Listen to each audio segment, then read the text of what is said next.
Today's Tuesday. Yeah. Oh, I wrote Monday. Nope. Tuesday. They changed it. April 15th. Yes, that Yeah. cleared. All right. Tax day. 2024, and we are coming to you live. Good No, morning. Nope, got it wrong. 25. Jeez. God damn it. Day wrong. You're wrong. It's been a while. I've been out of the country. Been on the high seas. It is Tuesday, April 15th, 2025, and we are coming to you live. Good morning, everybody. You've been on the high seas so long you don't know what year it is. Got it. Hi, everybody. What's going on? Carmen, how are you doing? Hi. Oh, yeah, it was your decision. You put the hammer down. Yep. Yeah, I did because just, Mike, it's Mike's fault. We all know that, right? Me? Yes, 100%. What Carmen's talking about is I texted everybody last night while I was in bed at 8 o'clock, and I go, "We're working tomorrow?" And Galvin said, "It's Carmen." So it's up to Carmen. Yeah. And Carmen dropped the hammer and said, "Yes, we're working." She sent angry face emoji, hammer emoji. Yeah. Because I would have been ready. I could have been ready for another day off. But every time Mike goes, "You just want to get out of work. Yeah. You don't like working." We deserve it. We need to be here. I know, but we do need another day off. I was off the boat and in the car by 8 o'clock. Before 8 o'clock. Oh, yeah? Yeah. What did you guys Not do? too far after. We were Yeah. about 8:30, 8:45, somewhere around there. We met at my room at 7:30. Everybody was there on time, and we walked right off the ship. It is pretty painless to get on and off the cruise these days. Where in the back, it used to be a problem. Yeah, it was real easy. They did tell me as I was going, whenever you're checking out, whenever you're leaving, and they have you the card. Yeah. And the guy and lady in front of us, they were like, "You got to pay your bill," or something was going on, and they had to walk back through the crowd. You know I was like, "There's no easier way." when I went to a cruise with Joey and his graduating class from high school, his kid Jimmy used cash instead of a credit card. Okay. And then he got dinged on the last night while he was sleeping with another charge, and he had already settled his bill. They didn't let him off. So I specifically went to the desk the night before with Bobby and Pete just to make sure everything was taken care of because I didn't want that to happen. Do you leave cash or No, but then they would just charge the card. Joey was in a different room. And I wanted to make sure all his charges were coming to my room. Gotcha. Everything was good, So I didn't want him to get. It was really Joey that was worried about. They will pull the now you can't leave. Yeah, for sure. Mhm. But so I was like, oh, embarrassing for them. Then I stepped up and they go, "Hello, oh, you have," and I was like, "What do I have?" "A complimentary steamer. Pick it up on your way out." Complimentary. Steamer. Oh yeah, I saw a table and it was just full of like gadgets, but mainly steamers. Probably things that they've taken from everybody else. So that's what I thought. I thought basically all the women's clothes steamers got taken from them, and that's where you went to go pick them up. But that's what I asked Jenny. I go, "Did you bring a steamer?" And she was like, "No." And I'm like, "Did we get one? Like, did we do enough cruises where we got a steamer?" Yeah, I'm they like, don't even let you bring steamers on the cruise. So yeah, it was very weird. what a weird thing to give away. I know there was a big table when you got off the boat of all the stuff that had been confiscated. Yeah. And there was like a crock pot on there was one of the things I Crock pot. And I'm gonna make some rice while I'm on the boat. There are a bunch of power strips, a bunch of extension cords, Yep. and a crock pot. I go, who the hell tried to bring their crock pot So on the boat? I ordered a cruise approved extension cord. Yeah. And I told them, my concierge, the one thing that I asked them for, please make sure there's an extension cord in there. "Oh, yes, Mr. Mike, it'll be there when you get..." Nothing, never had it. But I had my own. And they did not have a problem with my fan or anything like that. So I was good. I had no problems this time. Yeah, I didn't have any problems. And then I was like, I go, "Where is it?" And they mumbled something. I go, "Okay." And then I just left and I didn't even look for a steamer. I'm like, I don't care what it is. Complimentary steamer. Yeah. Do you think they've taken so many steam That they're machines giving to away to give other away? people? Yeah. I don't know. But then it became, is the steamer like a steamer case? Like kind of shit, a steamer case? Right. Or is it a steamer, like a little handheld? And I'm like, I don't know. Either way, I don't want it. There was a seems little weird. handheld one.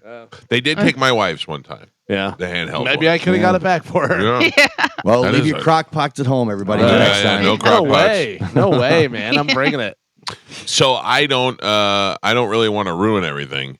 So I'm not really going to get into it because it'll be more appropriate for Senning to get into it. But the big story, the big takeaway was Dizzy getting his room turned over because he had so much weed on him. Yes. And I was listening to the replay before the show started, and Senning was talking to JP, and he said on Thursday's show they said in front of Dizzy, do you think Dizzy will do anything on the cruise to get himself in trouble or get in trouble for work? And Dizzy looked offended by them saying that. Oh, Like, why would I jeez. do that? Hilarious. I don't care about the pot thing. I don't really know what the legality of that is. If you're allowed to have marijuana legally, what the rule is. I know that they don't like you to buy it in the islands and try to bring it back on the ship, but bringing it on the ship is usually not a problem. They don't have dogs there actively going through your luggage. As far as I know, I don't know if they're doing it in the back when you check your luggage, but most of the time, getting it on the boat is easy. It's getting it off. They don't want you to bring it back into the country. And different ports. Yeah. You know, Oh, when yeah. you're porting and doing that. So who knows what. But yeah. We did have a guy try to bring a gun on the boat one time. That Yes. was a problem. Yes. That guy was almost me on this trip because I have a side pocket that I forgot to check on the bag that I have. Oh, boy. But I checked it. No, but you know, there was just a matter of whether or not Dizzy ended up. So what happened was we talked about it on the podcast is they I guess they were watching Dizzy maybe because you could smell it on him as he walks by. I think they said that they saw him on the cameras smoking on the island. Okay. Is from my understanding. Galvin what brought this happened. up on the cruise about telephone. How as things travel, as the word travels through the Yeah, ship, yeah. Yeah. it gets worse and The worse. story, Yeah. yeah, the Did story. you hear Dizzy stabbed a guy? You know? Yeah. Also, I've had a lot of questions about the podcast, and they're like, "Oh, well, I missed that part or whatever this and that." I would imagine since we aired it yesterday during the show, it'll be on the full show replay. Yeah, it's It up there aired already. yesterday at 7 p.m. also. Okay. Yeah. But if you're looking for the replay, it would be part of the show. It's Right. not like a separate thing. Yeah. So I don't know. I mean, I do know, but I'm going to let them tell you what happened to Dizzy when he got back into the States because they said, we're confiscating your marijuana. We'll let Port Canaveral deal with it when we get back. Right. I'll So just whether say, or not Dizzy will be on the show today remains to be seen. when I got off the boat, I saw Dizzy, and there was law enforcement coming towards him. Yeah. When we got off the boat, there were two officers standing right there where all the people get off. You know what I mean? There are the four lines, and there were two officers just posted up. One of which, when I was there, was talking to him. Oh, really? Yeah. I didn't see Did that. any of them have a sketch of a small guy with a walking stick? And JoJo was with me, and she goes, "Oh my god, I think I just peed a little," Oh. Wait a minute. because she was nervous that Dizzy was talking. Because she's related to him now? Yeah, and she was. Oh yeah. Wow. Because she saw Dizzy talking to the police officer. Gotcha. Well, I want to thank Stingray Chevrolet for Yes. sponsoring the cruise. What a great time it was, and you know, without them, there wouldn't, without them and Bud Light, there wouldn't have been a lot of people traveling for free. We gave away a lot of cruises this year. Yeah. It was a good time, and we already announced on the ship Calta Cruise 19. It's happening. All those details will come out later this week. Oh man! All right, that's it. Yeah. That's it. All Have a right. great day. We're all caught up. Sounds good. I'll talk to Joe? you guys Yes, tomorrow. Michael. I believe, and this is not a negative or a positive. All right. man. Okay. There we go. I believe. No. This is really not a negative. Okay. This is especially for a cruise. Okay. Every time I saw you, you were drunk off your ass. Oh yeah. Yeah. Yeah. Like, but not like No, I wasn't wasted. Joe's not a climb the poles kind of guy. He's Yeah. just a hello, Michael, drunk. Yeah. And every time I saw you and Sugar Pants, you guys were both pretty sauced. Yeah, oh yeah. Yeah, but a perfect couple. Yeah. Well, I think we hit the sweet spot. Yeah. Not too drunk to go. To be crazy. I will tell you, Okay. Gio, I was correct. Oh, The last night, Gio said, "Will Joe show up wearing the exact same thing Yep. he wore for the last 2 days Yep. to dinner?" And I said, "Will he show up to dinner?" Oh, He did not show up to dinner. No. And Gio, he did show up later. oh. Him and Sugar Pants in the casino wearing the exact Yeah. 3 days in a row. Pablo Cruz. Sleeveless robe. Yeah. I was amazed that Joe bought. I'm assuming you had 4 of the same exact T-shirt that you wore throughout the cruise.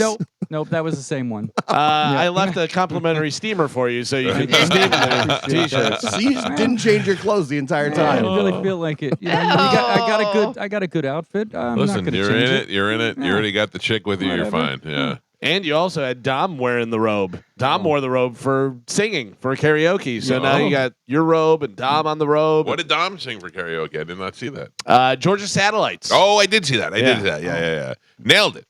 Nailed it. Yeah, you even did the little yodel part kind of thing. Yeah. That was a hit. Karaoke. Yeah. We had our own. I'll tell you what. The key is to have a good group of people like that. Those people were fun. Yes. And they were out there to party with us and without us. And I thought it was great. I really did. I really enjoyed Coco Cay. I think that's the right way to go. But that other place, where do we go? Grand Bahama? Yeah. This is my extended Grand Bahama. I went out on my balcony. I looked at Grand Bahama. It looked like a lot like Newark, New Jersey. And I went back in the room and I was like, nope. All it was a shipping yard. It had shipping containers and all. I'm not getting on. And it was like a parking lot with blacktop parking. a bunch of. It was like the Oldsmar. Your brother said it looks like the Oldsmar flea market. I said it was But smaller. where they filmed the Wire season 5. Yeah. Where it was just all the shipping containers. We got off the boat. We walked around for maybe 30 minutes and got back on. What was there? Just a market? Just a market selling, your typical stuff. Did you get an Afghan? Yeah. Or a Def Leppard mirror? Yeah. If you want a keychain or a shot glass, it's that kind of stuff. Tchotchkes. Bamboo woven Rays logo. Right. Yeah. That's where I saw Dizzy buy his little pimp cane. Yeah. How did they have a cane his size? I'm told you they were sawing part of it Oh off. yeah, that's true. They took it down. They were like, we have this leftover piece. I guess They size them up. Yeah, no, I did not. I looked at that thing and I was like, I'm not getting off the boat for this. You did not miss anything. There was a Senior Frogs that looked like they just built it that morning. Carmen, I don't know about you, Yeah. but I'm back on my diet today. I am too. Yeah. So yesterday we got some pizza and just some easy stuff for the house. Got even a case of Claws to help, and then we just napped all day. But today, back on full effect. Back in it. I was talking to my wife and she goes, "What do you want for dinner? Are you eating, in your diet?" I go, "No, I ruined it from the cruise. Let's just have one night. We'll eat something for dinner and then tomorrow I'll go back." And she goes, "Do you want pizza?" And I went, "No more pizza. I have had my fill of pizza for the next 6 months." Are you getting back on the diet because you have to run a 5K in like 16 days? Yeah. Is that what it is? 16 days? Oh. Maybe 17? No. Yeah. Yeah. In my mind, it's a month. No. We're already halfway through No, April. yeah, it's the Listen to me. 15th. So There is no doubt in my mind I am not running anything. I am slow walking. I don't care if I'm the last. I don't care if Jelly Roll is 10 yards ahead of me. There's no way. Just walking along that corridor from the ship to Coco Cay, I was like, "Oh, that's 5K. That's probably 5K. yeah, No, that's gonna a suck. couple 5Ks. I got old man knees. It's gonna be miserable. 19 days. Oh, Yeah. 19 days. All right. Well, I better counting. start running today. I haven't gotten on a treadmill since way before the cruise. So, did you go to the gym? Yeah. No, but you ran. Yeah. Yeah. Oh, that's crazy. Yeah, I was running on the treadmill. I haven't ran on a treadmill because I always run outside, either on a trail or on the road, whatever. And I don't know, treadmill, weird. Made my hips hurt. Yeah. I don't like it. Not the same. But I did it. Yeah. Bobby and Pete went to the gym. Yeah. Yeah, I did not. I declined. Politely declined. I went, no, stop it now. I was doing a lot of this where I was doing rows to try and rake in the chips at the casino. Help me with that. I think everybody did pretty good at the casino. Our listeners were winning money left and right. We had a lot of winners. Yeah. A lot of people won, and a lot of people won like multiple jackpots and stuff. It was great. A lot of slots winners. A lot of Which, slots you know, winners. Yeah. Slots winners and we play. So on the last night, I was playing blackjack, and at the table, it ended up being me, my son, my father, my sister, Pete, and His son, Jake. Jake, Yeah. And I said to my sister's friend, I said, "Will you go to the other side of the table and take a picture of us?"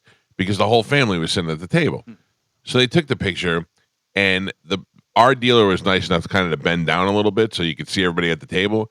but the dealer behind the table was right up in the front of the picture.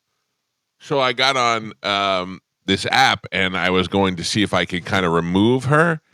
And one of the things, it said, do you want AI to help you? And I said, yes. And it said, you can give it command. So I said, remove the lady in the front. And just like that, it removed the lady in the front. And I go, this is amazing technology. And I posted the picture. Then when I posted it, did you see it? No. Then when I posted it, I kind of looked at me. I go, man, I look skinny there. So I zoomed in on it. When I zoomed in, it's because part of me is missing and my face has been reconstructed.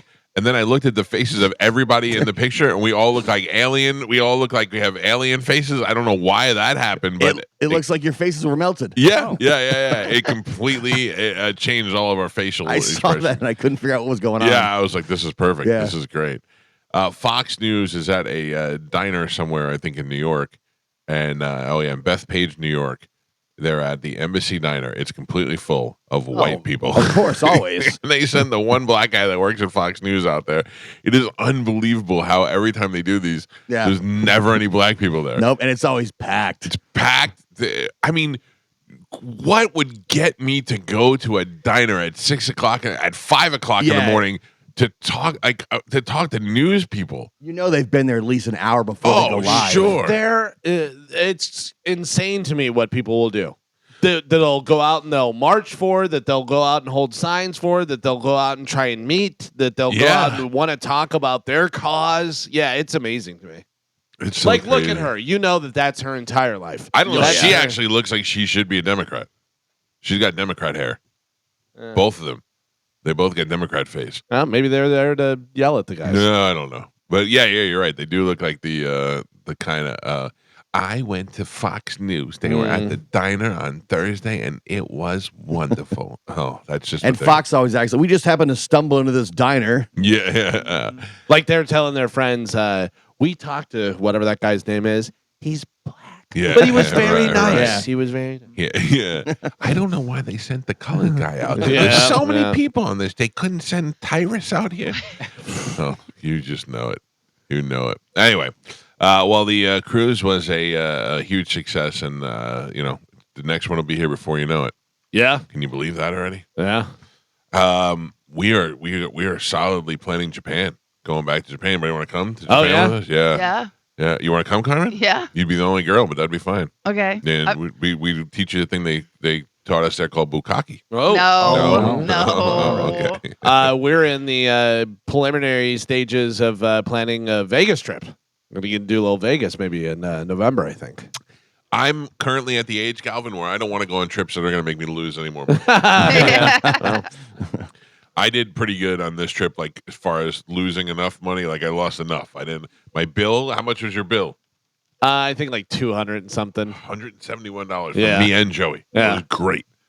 Pap, do you know you got a bill? What? Yes, I do. Okay. Yeah, I did all right. Yeah. So it was not bad at all. We just had the $100 charge for your people. The gratuities? Yeah. Yeah. That was $100, and that was our only thing. I will tell you, I thought this was some of the worst dining service we've ever had. I don't know how it was for you guys. Service was okay. It took forever. Food was for everything. Food was terrible. I thought. Food options on the ship was bad because they didn't have the hot dog stand. They didn't have the burger stand. They didn't have a lot of that stuff. Yeah, so your only option really was that pizza place with the worst sandwiches in the world. Yes. Those sandwiches are the worst. And then the pizza was okay, whatever, and then that was like it. If you didn't hit the buffet, you were like, well, wait till dinner. That was it. When I was a kid, we went on a cruise to Bermuda, and I'm talking about like early 83, 84. And it was the idea of the cruise was not the drinking, it was the food.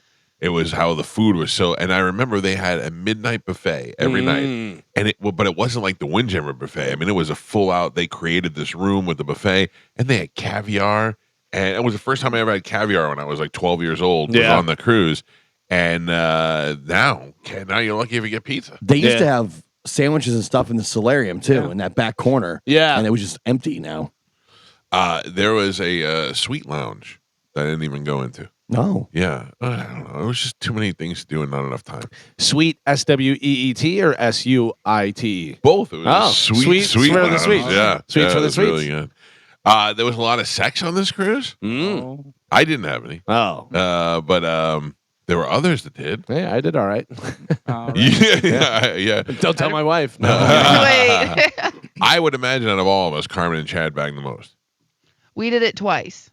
Oh, that's pretty good. Yeah. For a 4-day cruise. Right. We were, the last night got kind of messed up because, when we were Don't doing. be gross. No, I'm not. No. When we were doing the podcast, you guys had mentioned that Chad brought in a plate, like full, right? And that was his second one. He said his stomach was in knots. I was Carmen, like, let me explain you this don't to eat everybody. 3 burgers. Let me explain this. He did have like 3 of them. Chad came in with a plate that was so heavy, I don't know how he was carrying it with I one thought hand. he brought food for all of us. Yeah. I was Yeah. like, oh, that's nice. Chad is catering our podcast. Yeah. He ate overtime while we were doing the podcast. He ate everything on that plate, and he is standing there, 6'1", with just shredded with abs. It's Yeah. unbelievable. I hate it. That he that he could eat that much food and still look the way he does. I asked Yeah. Chad if he wanted to do the belly flop contest, or he would just skip off the water. I go, how does this work? I don't know about abs. Tell me. That was it's just amazing to me.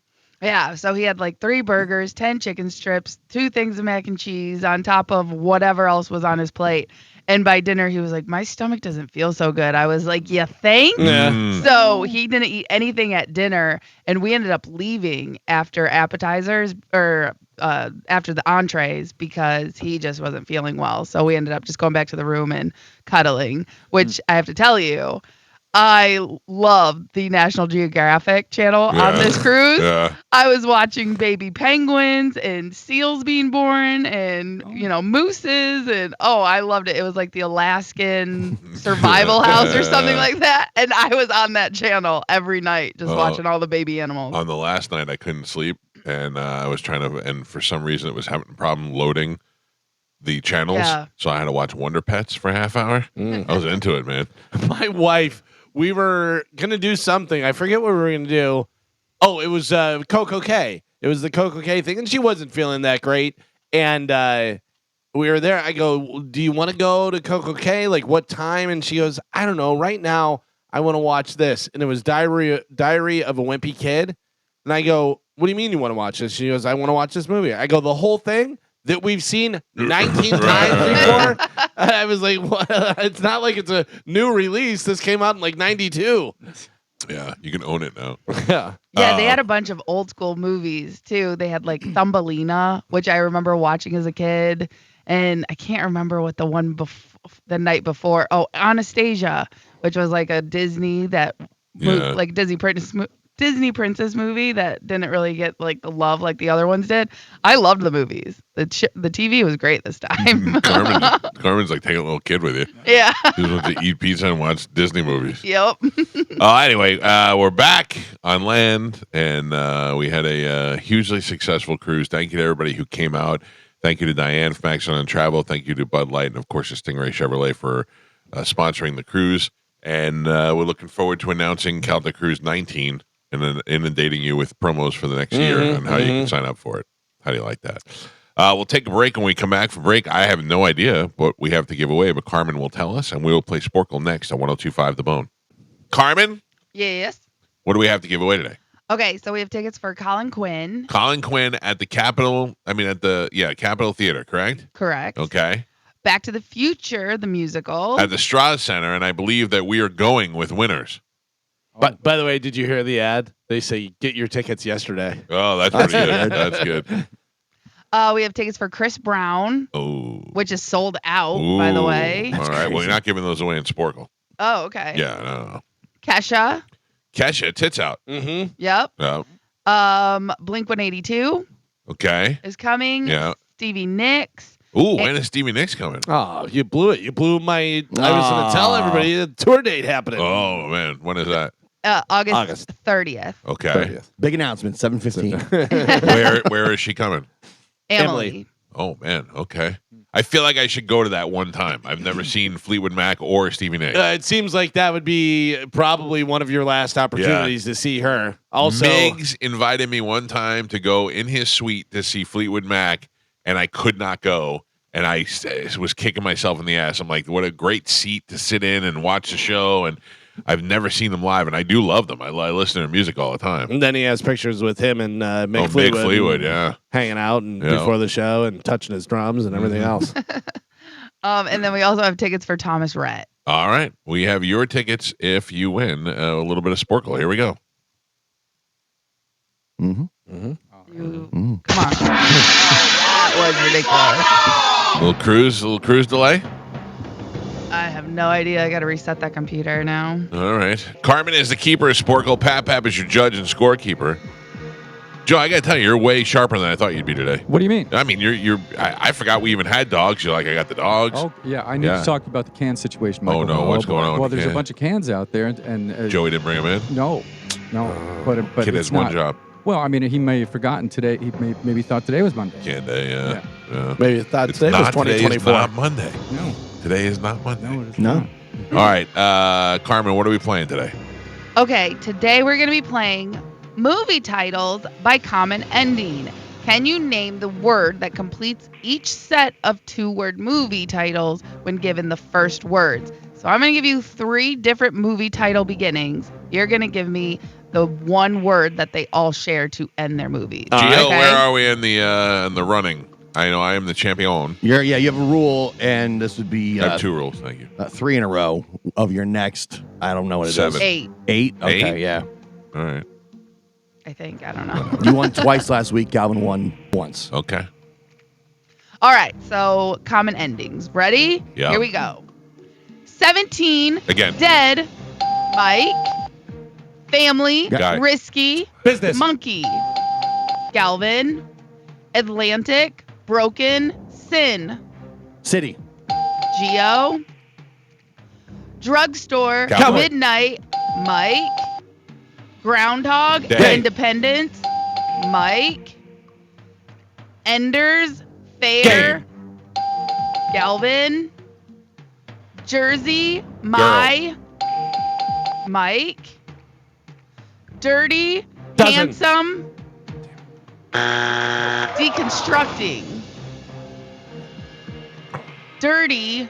Handsome. Deconstructing. Girls. I don't know. Harry. Harry. Dirty Harry. Damn it. Deconstructing Harry is Yeah. a movie? That is a movie. Animal. House. Monster. Galvin. And Pap. Oh, Oof, man. Oof. We are halfway there. Gio is on the board with a single point. Galvin has 3, and Michael is your leader by 1. He's winning with 4. All right. Tight. Okay, you guys are finishing the movies. Your next one, Nims, Shutter, Island. Treasure. Galvin. Sorry. Iron, Man. Repo, Mike. B, Scary. Geo. Date, Night. Fright. Galvin. Frozen, Mystic, River. Red. River is correct. Pap. That was Michael. I'll Mike. take it. Mike gets the point. Modern, Family. Murphy's, Nope. Law. True. Romance is what I was looking for. Chicken, Little. Logan's, Run. Galvin. Blue, October, Sky. Vanilla, Galvin. 42nd, Hanover, Street. Galvin, and Pap. Oh boy. We are on the last 3. Gio has 2 points on the board. Michael has 6, and Galvin is your leader right now. He's winning by 2 with 8. Oh God. 2. Ooh. All right. Finishing the movie titles. Last 3. Here we go. Cat, Funny, Girl. Ordinary. People. Galvin. Breaking. Cast. Away. Flushed. Mike. And your last one, Midnight Run. Pineapple Express. Snowball. Yes. That's Geo. worth 10 points. Your final score, Gio with 3 points on the board, Michael with 7, and Galvin is your triumphant champion today. He won with 9. Gotcha! Woo, woo, woo, woo! Trademark 2025. Woo, woo, woo. Yeah. Congratulations, Calvin. Thank you. What line are you playing for? We'll go line 5. Good morning. Oh, sorry. Good morning. Who's this? This is Addie. Hi, Addie. How are you? I'm good. How are you? You are the winner. I'm going to put you on hold. Carmen will grab you during the break, and Addie, you will be able to pick whatever prize you would like. Awesome. Thank you. Addie, short for Addison? Just Addie. Just Addie. Yeah. Interesting. Yeah. All right. Yeah. All right. Just Addie. Hold on. Carmen will get you here in a second, okay? Thank you. All right. Thank you, Pumpkin. There you go. Galvin, what do we have coming up in news? Coming up in news today, perfect day, no surprise, an IRS for YOU. Oh, no. N-O-T. No. M-E? No. Oh, man. Hey, listen to me. There's 2 things I've learned in my life that you never mess with. Mm-hmm. The Secret Service and the IRS. Yep. I mean, I am as upfront and is with the IRS. I mean, I laid out in this business the way it used to be when I first started, when I was back at the Power Pig in the day. You would go out to do a gig and the bar would pay you in cash, and no guy would ever report that cash. Fortunately, at that point in my career, I wasn't getting paid a lot for that kind of stuff. But once I started getting gig money and all that stuff, it was all on my check. So all that stuff is, I never want to mess with the IRS. They will ruin your life. I will tell you that I have a story that may contradict what you're saying. Oh. How you like that? About me? No. Oh, I was like, how do you know about my finances? No, about, not messing with the IRS. All right. And the other thing is the Secret Service. The Secret Service does not mess around if you threaten the president, if you impersonate the president, or if you joke around about having counterfeit money. They do not want to play with any of those things. I had to deal with the Secret Service twice for both of those things when I was younger, pretending to counterfeit money and pretending to be I'm sorry, you can pretend to be the president. You cannot pretend to be a Secret Service agent. We called a golf course that Bill Clinton played on, and I don't remember what the scenario was, but I said, I'm calling from the Secret Service. Please hold for President Clinton. And they said, okay. And the Secret Service came to me and said that you cannot pretend to be the Secret Service. That when you're 22 years old, you do not want to know it. And also, in the second time when they came, and they already had a file on me, and they asked me to give them my father's bank account information, that's when I knew I was in way over my head. Did they tell you it's punishable up to 100 years in prison? The idea of having to call my dad and say, I need your bank account information was more than prison. It was terrible. All right, let's take a break. Galvin has your news. It'll be a quick break. We'll come back and get right into that next. It's the Mike Calta Show. This is 102.5 The Bone. Ladies and gentlemen, it's time to check in with Galvin. He's got today's news. And now, news with Galvin on the Mike Calta Show.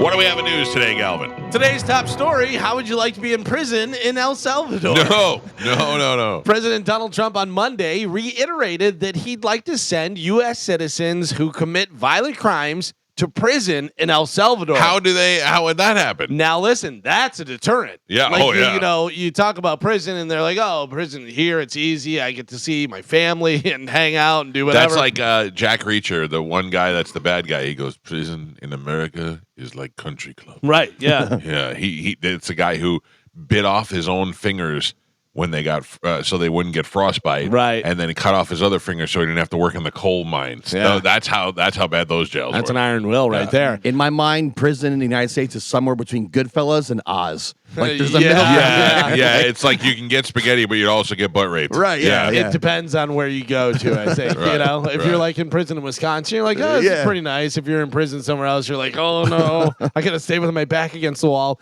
So President Trump told the El Salvador's president that he'd have to build 5 more places to hold the potential new arrivals. Jeez. Trump's administration already deported immigrants to El Salvador's notorious Saycot prison, known for its harsh conditions. The president also said his administration is trying to find legal ways to ship U.S. citizens there too. Can you imagine? Yowza. I'll tell you though, I've said this before on this show. that growing up, the son of a single mother who had me when she was 17 years old, my brother's future should have been a lot worse than it was. We should have fallen into all the traps, drugs, and all those things. We didn't. And the main thing for me was prison. It was jail. I was always so scared of going to jail that I thought I would never do that because I know it's not worth the pinch. So, and certainly in my adult life, there's a lot of people I'd like to punch in the face. I also don't want to get beat up, but I don't want to go to jail. And that's it, man. I don't want to be in jail. I don't even know how I would do in jail here in Tampa. Like if they put me in jail, if I did to do 90 days in jail in Tampa, if it would be like if they'd be like, hey, we're listening on the radio, and I'd be like, all right, cool. Hey, I'm in jail for a couple of days hanging out with the guys. Or if they would be like, man, I heard you on the radio. You got something to say? Right, and then, I don't know. I don't even know how I'd Yeah, fare. it could go either way. And there's, people obviously that are connected on the outside have help on the inside for different stuff. Or if you're always on the inside, you kind of run the place, whatever. But the El Salvador, I've seen like specials on that Saycott prison where it's whoa. Yeah. Where they have more control than the guards do. Where would you rather be, in El Salvador prison or in that prison from that movie with Claire Danes where she got caught? At Bangkok heroin or wherever, Thailand or wherever it was. Yeah. Those are both pretty bad. Man. At least that one was kind of outside a little bit. I know, but they make you do a lot of work. Yeah, that's like a camp. They beat you. Yeah, with like wooden canes and stuff. Yeah. Is Claire Danes there at the time? Yeah, she's still there. Okay. She's waiting for you. All right. Yeah. I'm not mad. Every prison has a Claire Danes. Not mad at that at all. You know her. You watched My So-Called Life, didn't you? Sure. Remember the guy that was in love with her? That was her friend. Yeah. I just saw him on that HBO Max series, The Pit. Oh yeah. He was a father of a patient that came in. I go, My So-Called Life. That's so weird to see, like a kid that was a teenager. And then, what else has he been in? Haven't really seen him in much, whatever. But then, all of a sudden now he's, 50 or whatever. Do you ever think about that? That those people, that guy was on My So-Called Life in the 90s. Yeah. The early 90s. On MTV. Then you haven't seen him in a long time, and he shows up on the pit. So you're like, oh, this guy's still acting. Has he been acting this whole time? Is that a career? Like, you think about it, what do you do? I'm an actor. Well, you're not Tom Cruise, so you're not successful. No, I have been making $100,000 a year just being an actor. Or is he also an insurance guy that does some acting on the side? Yeah. They call him every once in a while, and he gets in the thing. That to me is not successful. Yeah. If your main job and you have to do something else for the money, then you're not really a successful actor. One of the greatest things ever. Who was it? I think it was the drummer for. Was it Three Doors Down? Or somebody who was like big and then kind of went away. And then, now they're making a little bit of a comeback and doing stuff, whatever. It was a drummer for one of those bands. And he goes, when we stopped touring and stuff, he goes, I had to do something. So I started painting houses and I was doing that. And he goes, and I remember painting Matt Sorum's house. Oh. And Matt Sorum goes, hey, man. He goes, I remember you. He goes, how are things going? And he goes, not great. I'm here working for you. There's a friend of mine in Tallahassee. He does radio sales, and he's been in a ton of movies. He's been in movies with Anne Hathaway. Yeah, you were saying that. He was on Ballers, and he's in a scene with The Rock. He plays the doctor. But it's interesting. So, does he consider himself a salesman that does some acting on the side, or is he an actor that has to, do sales? He hasn't been able to quit his sales job. And he still lives in Tallahassee, but he's done a ton of movies. So that guy does some stuff on the side. He plays a lot of bit parts. Like he plays, when he was Character on Ballers, he was the doctor that The Rock was visiting for his head issue and stuff. Right. It would be great for that guy to do. And I don't know, obviously you have to go and get your license and stuff, but that seems like a great real estate job. Like if you're a realtor and you're also in some movies and stuff, that seems like a cool thing. He's been doing radio sales forever in Tallahassee. He's like the Melanie Martin of that cluster up there. So he's probably, he makes good money in sales. And then also does his picks acting. up acting jobs because Florida State has a film school. So that's how he started doing stuff. And then he ended up getting an agent. Then he got a reel together. And then he just started getting picked up all the time. Oh, wow. And he's been in a ton of movies with big time, stars. But all small little parts, I was thinking about that. I was watching today a rehearsal between Robert Downey Jr. and Bridges, that guy Jeff for Bridges? Iron Man. Yeah, it was Yeah, Jeff Bridges. yeah. And they were rehearsing a scene where and I thought, that is just not for me. First of all, I'm not good at it, at acting, but I that whole process of getting into character and being that guy. It doesn't make me feel comfortable. Have you ever seen from Tropic Thunder where, Ben Stiller directed that, right? Ben Stiller, directed. Okay. And so he's in the scene with Robert Downey Jr., and they just keep doing the scene over and over again. And they're both throwing in different lines. Like they're ad-libbing stuff. They have the script, but then they're throwing in extra stuff. And it's so funny because Ben Stiller's reacting to the different stuff that Robert Downey Jr. is doing, and then they like start laughing, and Ben Stiller goes again, and then just he goes again, and he starts from the top, and they go, and they're just doing it over and over, and then they cut the best of that together. Sure. Yeah, I don't have that in me. I feel like you know how I always say there's things I know I can't do. I can't play guitar. I can't. I'm just not a good actor. Yeah, I thought I was going to be launched for what was the Truman Show. Truman Show, they filmed out in Seaside, which the area that you see in the Truman Show where he lives with all those super nice houses that are all exactly the same and stuff, that's really Seaside, Florida, which is up near Destin. And they had an open casting call, and I went out for it and did the thing. And, just for extra. Yeah, fun. We got to sit in this huge tent. They had the best food, all this different stuff. And then they came in and they go, does anybody play drums? And I'm like, oh, here it is. Here's my drum. So I raised my hand. Like 80 other people raised their hands. So they took us out, and they were doing a thing. And it's when the guy parachutes down in the movie, and he's like, you're on TV. You're on TV. That was the scene. And we had to start, and we were walking and doing a thing, whatever. And then they wound up like cutting this whole part. And I was like, whatever. But I just watched that recently. I have a bunch of friends that are in that movie. Oh, really? Yeah, like you can see my buddy whenever he gets on the bus. My buddy's sitting like right there in the seat. Like there's a bunch of people I know that are in that movie. I watched that recently. I hadn't seen it in a long time. What a great idea for a movie that was. So good, yeah. It was really good. When we went to Kevin Smith's movie, I thought we're going to quit our radio jobs. This is it. Hollywood stars. Because we're on a big time movie set. There's catering and all kinds of cameras. And It's cool. If you ever get a chance just to try and be an extra in a movie, it's fun. it's so much fun. Carmen, Yes, you watch Euphoria? I do. I just did an audition for Euphoria last 2 weeks ago. Oh, really? Yeah. Did it tell you the part? Yeah, bangs and I a, can't- teenage no, trans no, girl. no, Oh, God. no, and I had to sign an NDA and all that where I couldn't Talk tell about it? anybody. Yeah, That I don't would even be know if I'm pretty supposed to say cool. that I auditioned for it, but yeah, I don't know. But my whole thing was it's a small part, and then they're like, if you get it, you have to be in LA at this time, and I'm like, what a waste of But it's not like it's going to lead to me being on the show. You it never could, though. know. It might not lead to you being on that show, but then once you build a reel, people go looking for certain things. That, like my buddy Bill Kelly, that's how he's Yeah. been in But also, a dozen movies now. Think of how many stories we heard. Pinkman was supposed to be in like 2 Exactly. episodes, Yeah. for Breaking Bad. Clavin didn't get the part and created the other part. Yeah. Frasier was supposed to be one-off. He was supposed to be Diane's boyfriend that they break up, whatever, one thing. Then he's Frasier on Cheers. Then he's Frasier. Yeah, Frasier. Yeah. And then You're right, Calvin. I'm probably going to get my own movie after this. You might as well just quit now. I was watching Cheers yesterday, Yeah. and I saw an episode that I do not recall, and Oh. I wondered if you would. Okay. You remember Paul? Paul, yeah. Paul's guy the in fat guy, bald guy. Not Norm or Cliff, and he was Right. in the him. It was Paul and the old guy you would see in a lot of the scenes. Paul was probably an extra yeah. who they gave him a couple lines. The old guy was Rhea Perlman's father. So Carla gets drunk and bangs Paul, and she's so Did she think she banged Paul? I don't Was that know. the episode? I don't remember, but Okay. she's talking about it, and she's so embarrassed by it. And her and Sam are in the office, and they're talking about it, and she's saying how embarrassed she is. And he's like, Carla, it's not that big of a deal. It's not that big of a deal.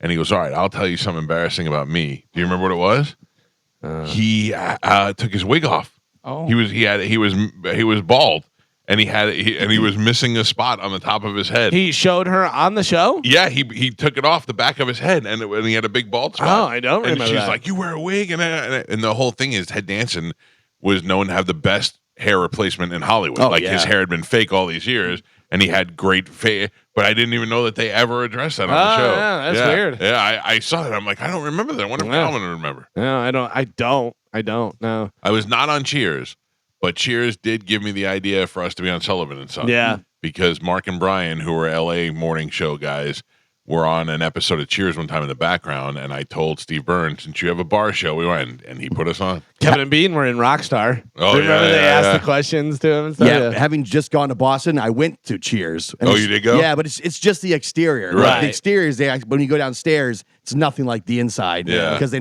just shot the interior. Did you have a drink in there? I did not. I was going Oh, to. yeah. But all Did my everybody family was know your waiting. name? They did. Oh, They said, okay. Gio. But so now, after going that, now I've been watching old episodes of Cheers. Yeah. And the show got so much better when Coach dies and Woody Harrelson's back in. Oh. It was a great transformation Yeah. from one to the other. And yeah. Kirstie Alley, like that later cast, way better They than the original But the episodes. tension between Sam and Diane really Yeah. built up. Yeah. But they really, that Cheers may be the best show ever on replacing characters. I say MASH. MASH, great too. Yeah. Both. Yeah, both really good. But MASH there's a had to lot- replace a lot of main characters, and they did a pretty good job. So did Cheers, though. Yeah. They had to replace Diane. They had to replace Coach. I'm trying to think of who else. Then they introduced other characters. That's the other thing. That's MASH when introduced characters. Yeah. And then the transition of all these years of Klinger being a cross-dresser, and then Radar leaves, and Klinger becomes normal, and takes over. So I don't know. Yeah, they're both excellent at doing I think that. Cheers still holds up. You go back and watch it. Oh, Cheers. yeah, So great. I watched like 3 episodes yesterday. yeah. Dude, I saw a clip. I don't know how we got off on this whole thing, whatever, but I saw a clip the other day of Golden Girls, which Golden Girls had some Also. really funny writing. Yeah. That's where one of the guys from Modern Yeah. Family started writing. But Burt Reynolds, they're in the family room, and doorbell rings, and Rose goes over and answers the door, and it's Burt Reynolds, and of course, huge pop from the crowd, and they're all, and he goes, "Sophia here," and they're like, and she goes, "Oh, hey, Burt," blah blah blah, and they're all just dumbstruck that Burt Reynolds is at their door, or whatever. And he goes, "Hey, Sophia," he goes, "You want to go get lunch?" And she goes, "If you're buying, I'm going, whatever." And he goes, "Are these the girls you've been telling me about?" And she goes, "Yeah." And he goes, "Which one's the slut?" He says, "Which one's the slut?" On regular TV. By the way, he says, "Which one's the slut?" All 3 of them raise their hands. That was a funny Yeah, show. Golden Girls also holds up great. Yeah. Great. Today is April 15th, which is tax day. You may be panicking right now. A tax Little poll, bit. tax poll found that more people are considering risking it and not filing this year. Oh, no. The idea was you might be able to get away with it because the IRS is so understaffed because of budget cuts. Trust me, they will find it eventually. And people are less worried about mistakes. So that's They'll find something. it maybe 3 years from now. They'll find it. They'll come after you. I don't know if there's any statute of limitations on not paying your taxes. When they hire everybody back. yeah, ask Willie Nelson. I didn't drop my taxes off until the day before we left for the cruise. Yeah, you're right. So I had to file for an extension because they said there's no way we'll get them done in time. But I that's had fine. to email and ask for an extension. Yeah. Oh, man. I mean, I did that. You just do that. You just tell them, hey, I need a little more time. But they have the accountants. Rob has all my stuff. So I think it's more when you just blow it off and don't do anything. Right, yeah, That's that's when you the get in big trouble. So they tell you they can go back, 10 years or whatever they can go, so that they want you to keep all your information and all that. I'm going to tell you that there were years where I had not filed my taxes at the end of the year, but none of it ever would be against me. It benefit me. It would probably be against me because I was probably supposed to get a return. Right. And I just didn't know what to do, and I didn't have the money for the accountant. I didn't know, so I blew it up. But I'm talking about 30 years ago. I always think it's crazy when you like Wesley Snipes and all these, Hollywood yeah. movie stars don't pay their taxes for like 10 years. But that's the thing. Like, I have an accountant. Yeah. I don't know what he does. I give him the stuff. If he's not doing it right, which I'm sure he is, but if he's not doing it right, and I find out years later, oh no, he didn't do this, and blah blah blah, and I'm like, well, I didn't know. I'm trusting somebody else. I to think do it. there is some of that, and I think there's also some that are just like, I'm not paying the government. Yeah. And you're like, oh, I Snipes Yeah. in kinda jail, have to. Yeah. prison for But like if 2 you're years. Wesley Snipes, you can't possibly think that you were just not going to pay the government and get away with it. I guess. They must have proved something, though, if he was convicted. Yeah, but do you think that he was Martha like Stewart, wasn't it was tax evasion for her, too? no? Martha Stewart was insider insider trading. Oh, insider trading. No, but Willie Nelson was tax evasion. But do you think that they were thought that it was getting done, or do you think that they were just like, we'll never get caught? I think they probably thought it was getting done. I don't know. I don't take any chances with that, man. No. I'm as honest as I can be.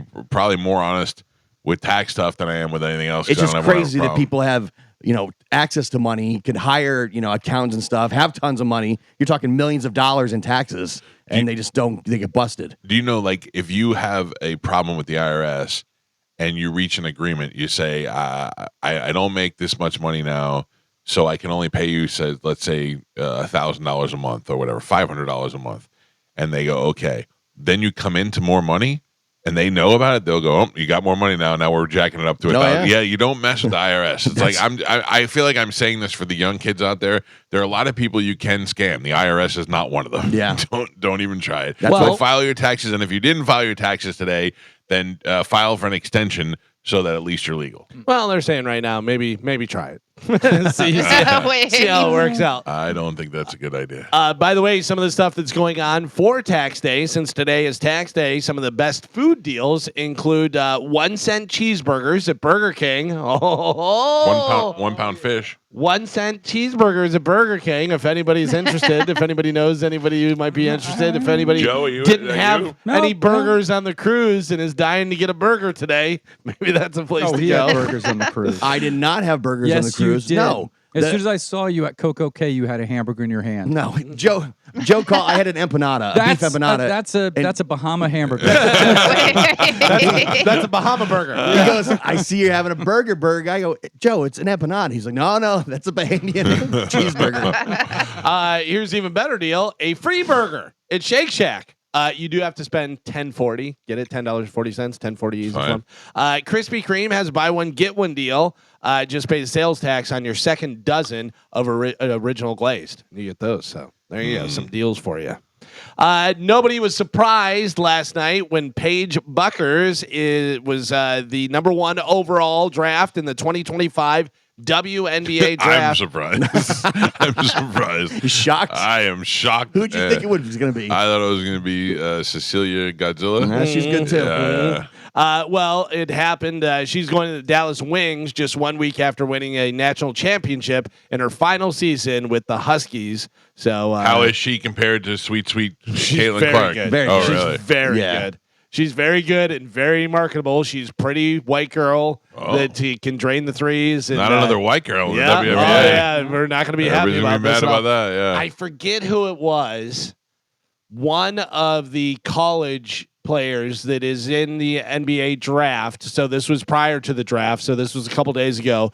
But she was expected to go pretty high in the draft. But she signed a deal with that Rivals, the league, the 3-on-3 league. Yep.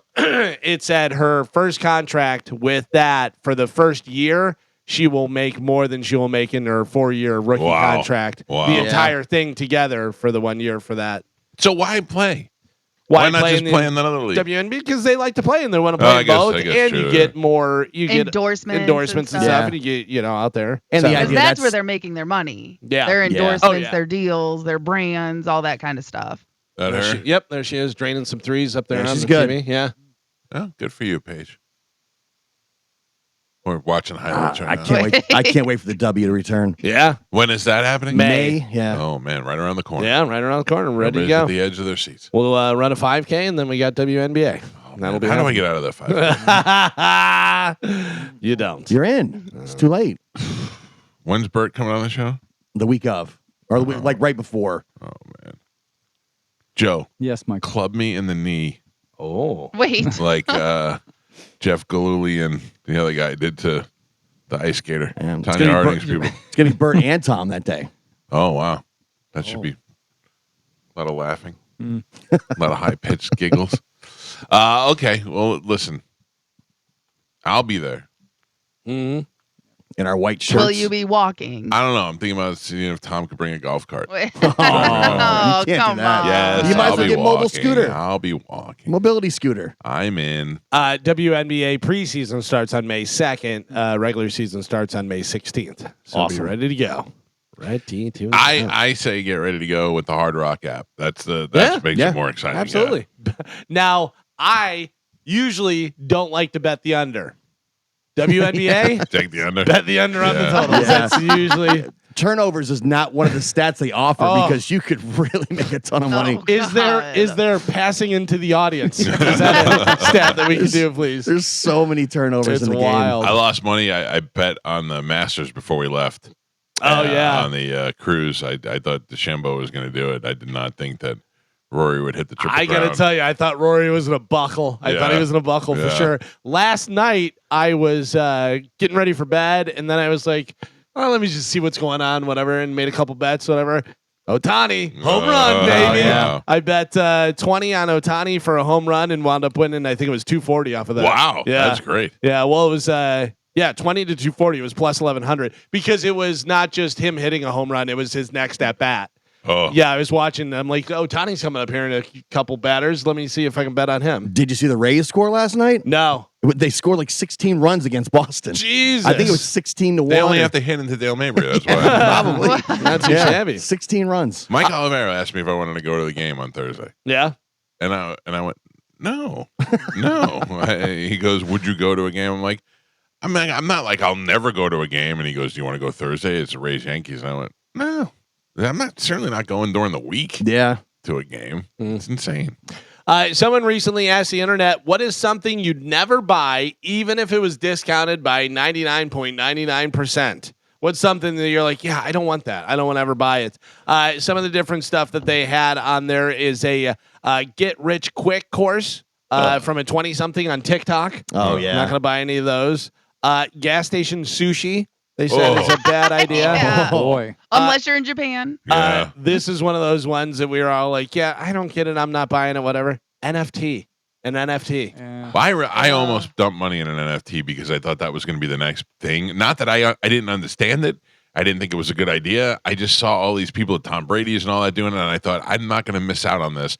I'm going to get an NFT, and then I was like, I don't really understand. I don't want to buy a monkey looking like he's mad while he's smoking a cigarette with a beret on, and I didn't do it, and thank God. The other thing that I didn't get into, which I still think is going to be a thing at some point, we're just not there yet, is buying real estate in the virtual world. Owning a bowling alley and some virtual land. I don't and all know that. if in our lifetime that's going to be worth anything. That Yeah. may be something where, put a little money in for your kids and see whether that happens or Right. not. But yeah, it's still kind of. Like, I think that's going to be a thing. I think we have time before it becomes something. Some of the other stuff they said they would never buy is a trip down to see the wreck of the Titanic. Yeah, I'm not doing anything in a submarine. The old implosion. Nope. No. What about the premium level on social media services, paying for all the different stuff? It's so funny to me when somebody comments on one of my pictures or does something, whatever, and they have a blue check mark, and I go, who is this person? And then they have 130 followers. Yeah, And I go, it's No. embarrassing. yeah, it's so weird. They It's changed embarrassing. what it meant. Like You shouldn't have been. You shouldn't be able to buy that. Yeah, it's just dumb. It doesn't make any sense at The all. only reason why I think it's acceptable to buy that is for your business. Like if Yeah. you have But they should have a Bob's different carpet thing. cleaning. They and- should have had a different thing. Like it's a, Right. you get verified, but then you are certified instead of certified or verified, something. Yeah. and it just has a different mark, whatever. It's not the blue check, whatever, because that goes, oh, well, this person's either so popular or famous or whatever that they got that. Or they paid $135 or whatever it is. But now Yeah. that's the problem. Yeah. Yeah. I guess the idea though is now everybody's equal across the internet. Yeah. Everyone's We're not all equal. in the same- You're not. Everyone's not Yeah. equal. Listen, if Everyone's you not pay equal. for it, you're not the same as me. Yeah. I didn't pay for it. Yeah, It's exactly. like, You people know? are like, when you have a lot of fake followers, right? You think I'm paying for followers? Like, there's no benefit to that. No. Which I'm they not got- making money off it, and No. the difference between having 40,000 and 50,000 means nothing to me. Which they had it where you could, where they would show you your fake followers or accounts that weren't active, Right. and you could delete them all at once. I remember I deleted, I think, like 400 or something, and now you can't delete them all at once. You have to go through No. and delete them. Yeah. Where like I'm not gonna do that, but if you had it where I could just do it all one swipe, get rid of them. I don't want the fake ones. But now people look at the interactions instead of how many followers, because you'll have 500,000 followers, and then the interactions are like 12 comments. Yeah. But then, yeah, 18 but then, likes. but the people who hide their likes and comments, Oh yeah. I know right away you're paying for your followers. It's so funny to me because I had been at Twitter at like 30,000 followers for the longest time. Then they came in whenever Elon bought it, and they were like, we're getting rid of all the bots. And I went down to whatever 29,000, and now I've been at 29,000 for the longest Yeah. time. Yeah. I go, so there's just nobody. I got to that point over a certain amount of time, and now just nobody else is signing up. Nobody else is following me. You know? I am the same. I've had 90,000, then I went to 100,000, And then when Elon took over, it went back to 90,000. Yeah. And I'm like, okay. It's been that same way for the last 3 years or whatever. Nobody's new as far. My Instagram numbers never go up, but I think it's just people don't like me. I get it. I've got nothing interesting to post. Another thing people say they would not pay for, no matter how big the discount. What a loser! What kind of loser pays for an OnlyFans subscription? Oh yeah. Listen, you have no I'm sorry. idea. Whoops. You Because have there's no so many idea. that are for free. Yeah, but not when you see a specific girl that you're in love with for a couple of minutes. Yeah, find her on Reddit. Yeah, still a Find loser. what? Find her on Reddit. It's easier. It's easier just to, and if they're not famous, they're not on Reddit. Yeah, so the smaller That's ones are not not true. there. That's not true. I went and found one on Reddit the other day. Yeah. There was a girl. You turned me on to her, Galvin, Yeah. on Instagram, and she's very sexy. And she was partnering with a guy from Australia called Mr. Girth. And they were like, she's like, I'm so excited to be working with him. And I'm like, is she doing porn with this guy? Like, what is going on? But I would not pay for that.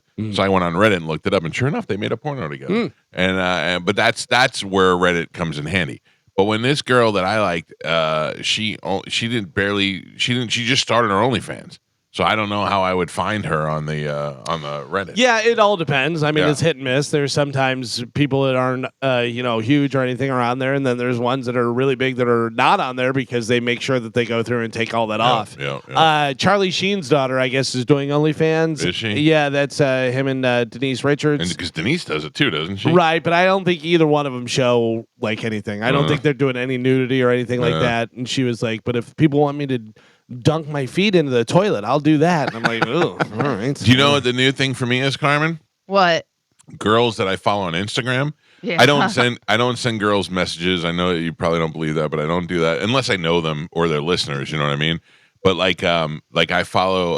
I don't want to say who they are. I follow two girls that I just follow because they're hot, and I like all their pictures. And both of them DM'd me and said, "Hey, would you be interested in buying some content?" And I went, "No." Well, No. so I mean, that's they even grosser than joining your OnlyFans. right, and so they actually have it now where Instagram will send automated messages on your behalf.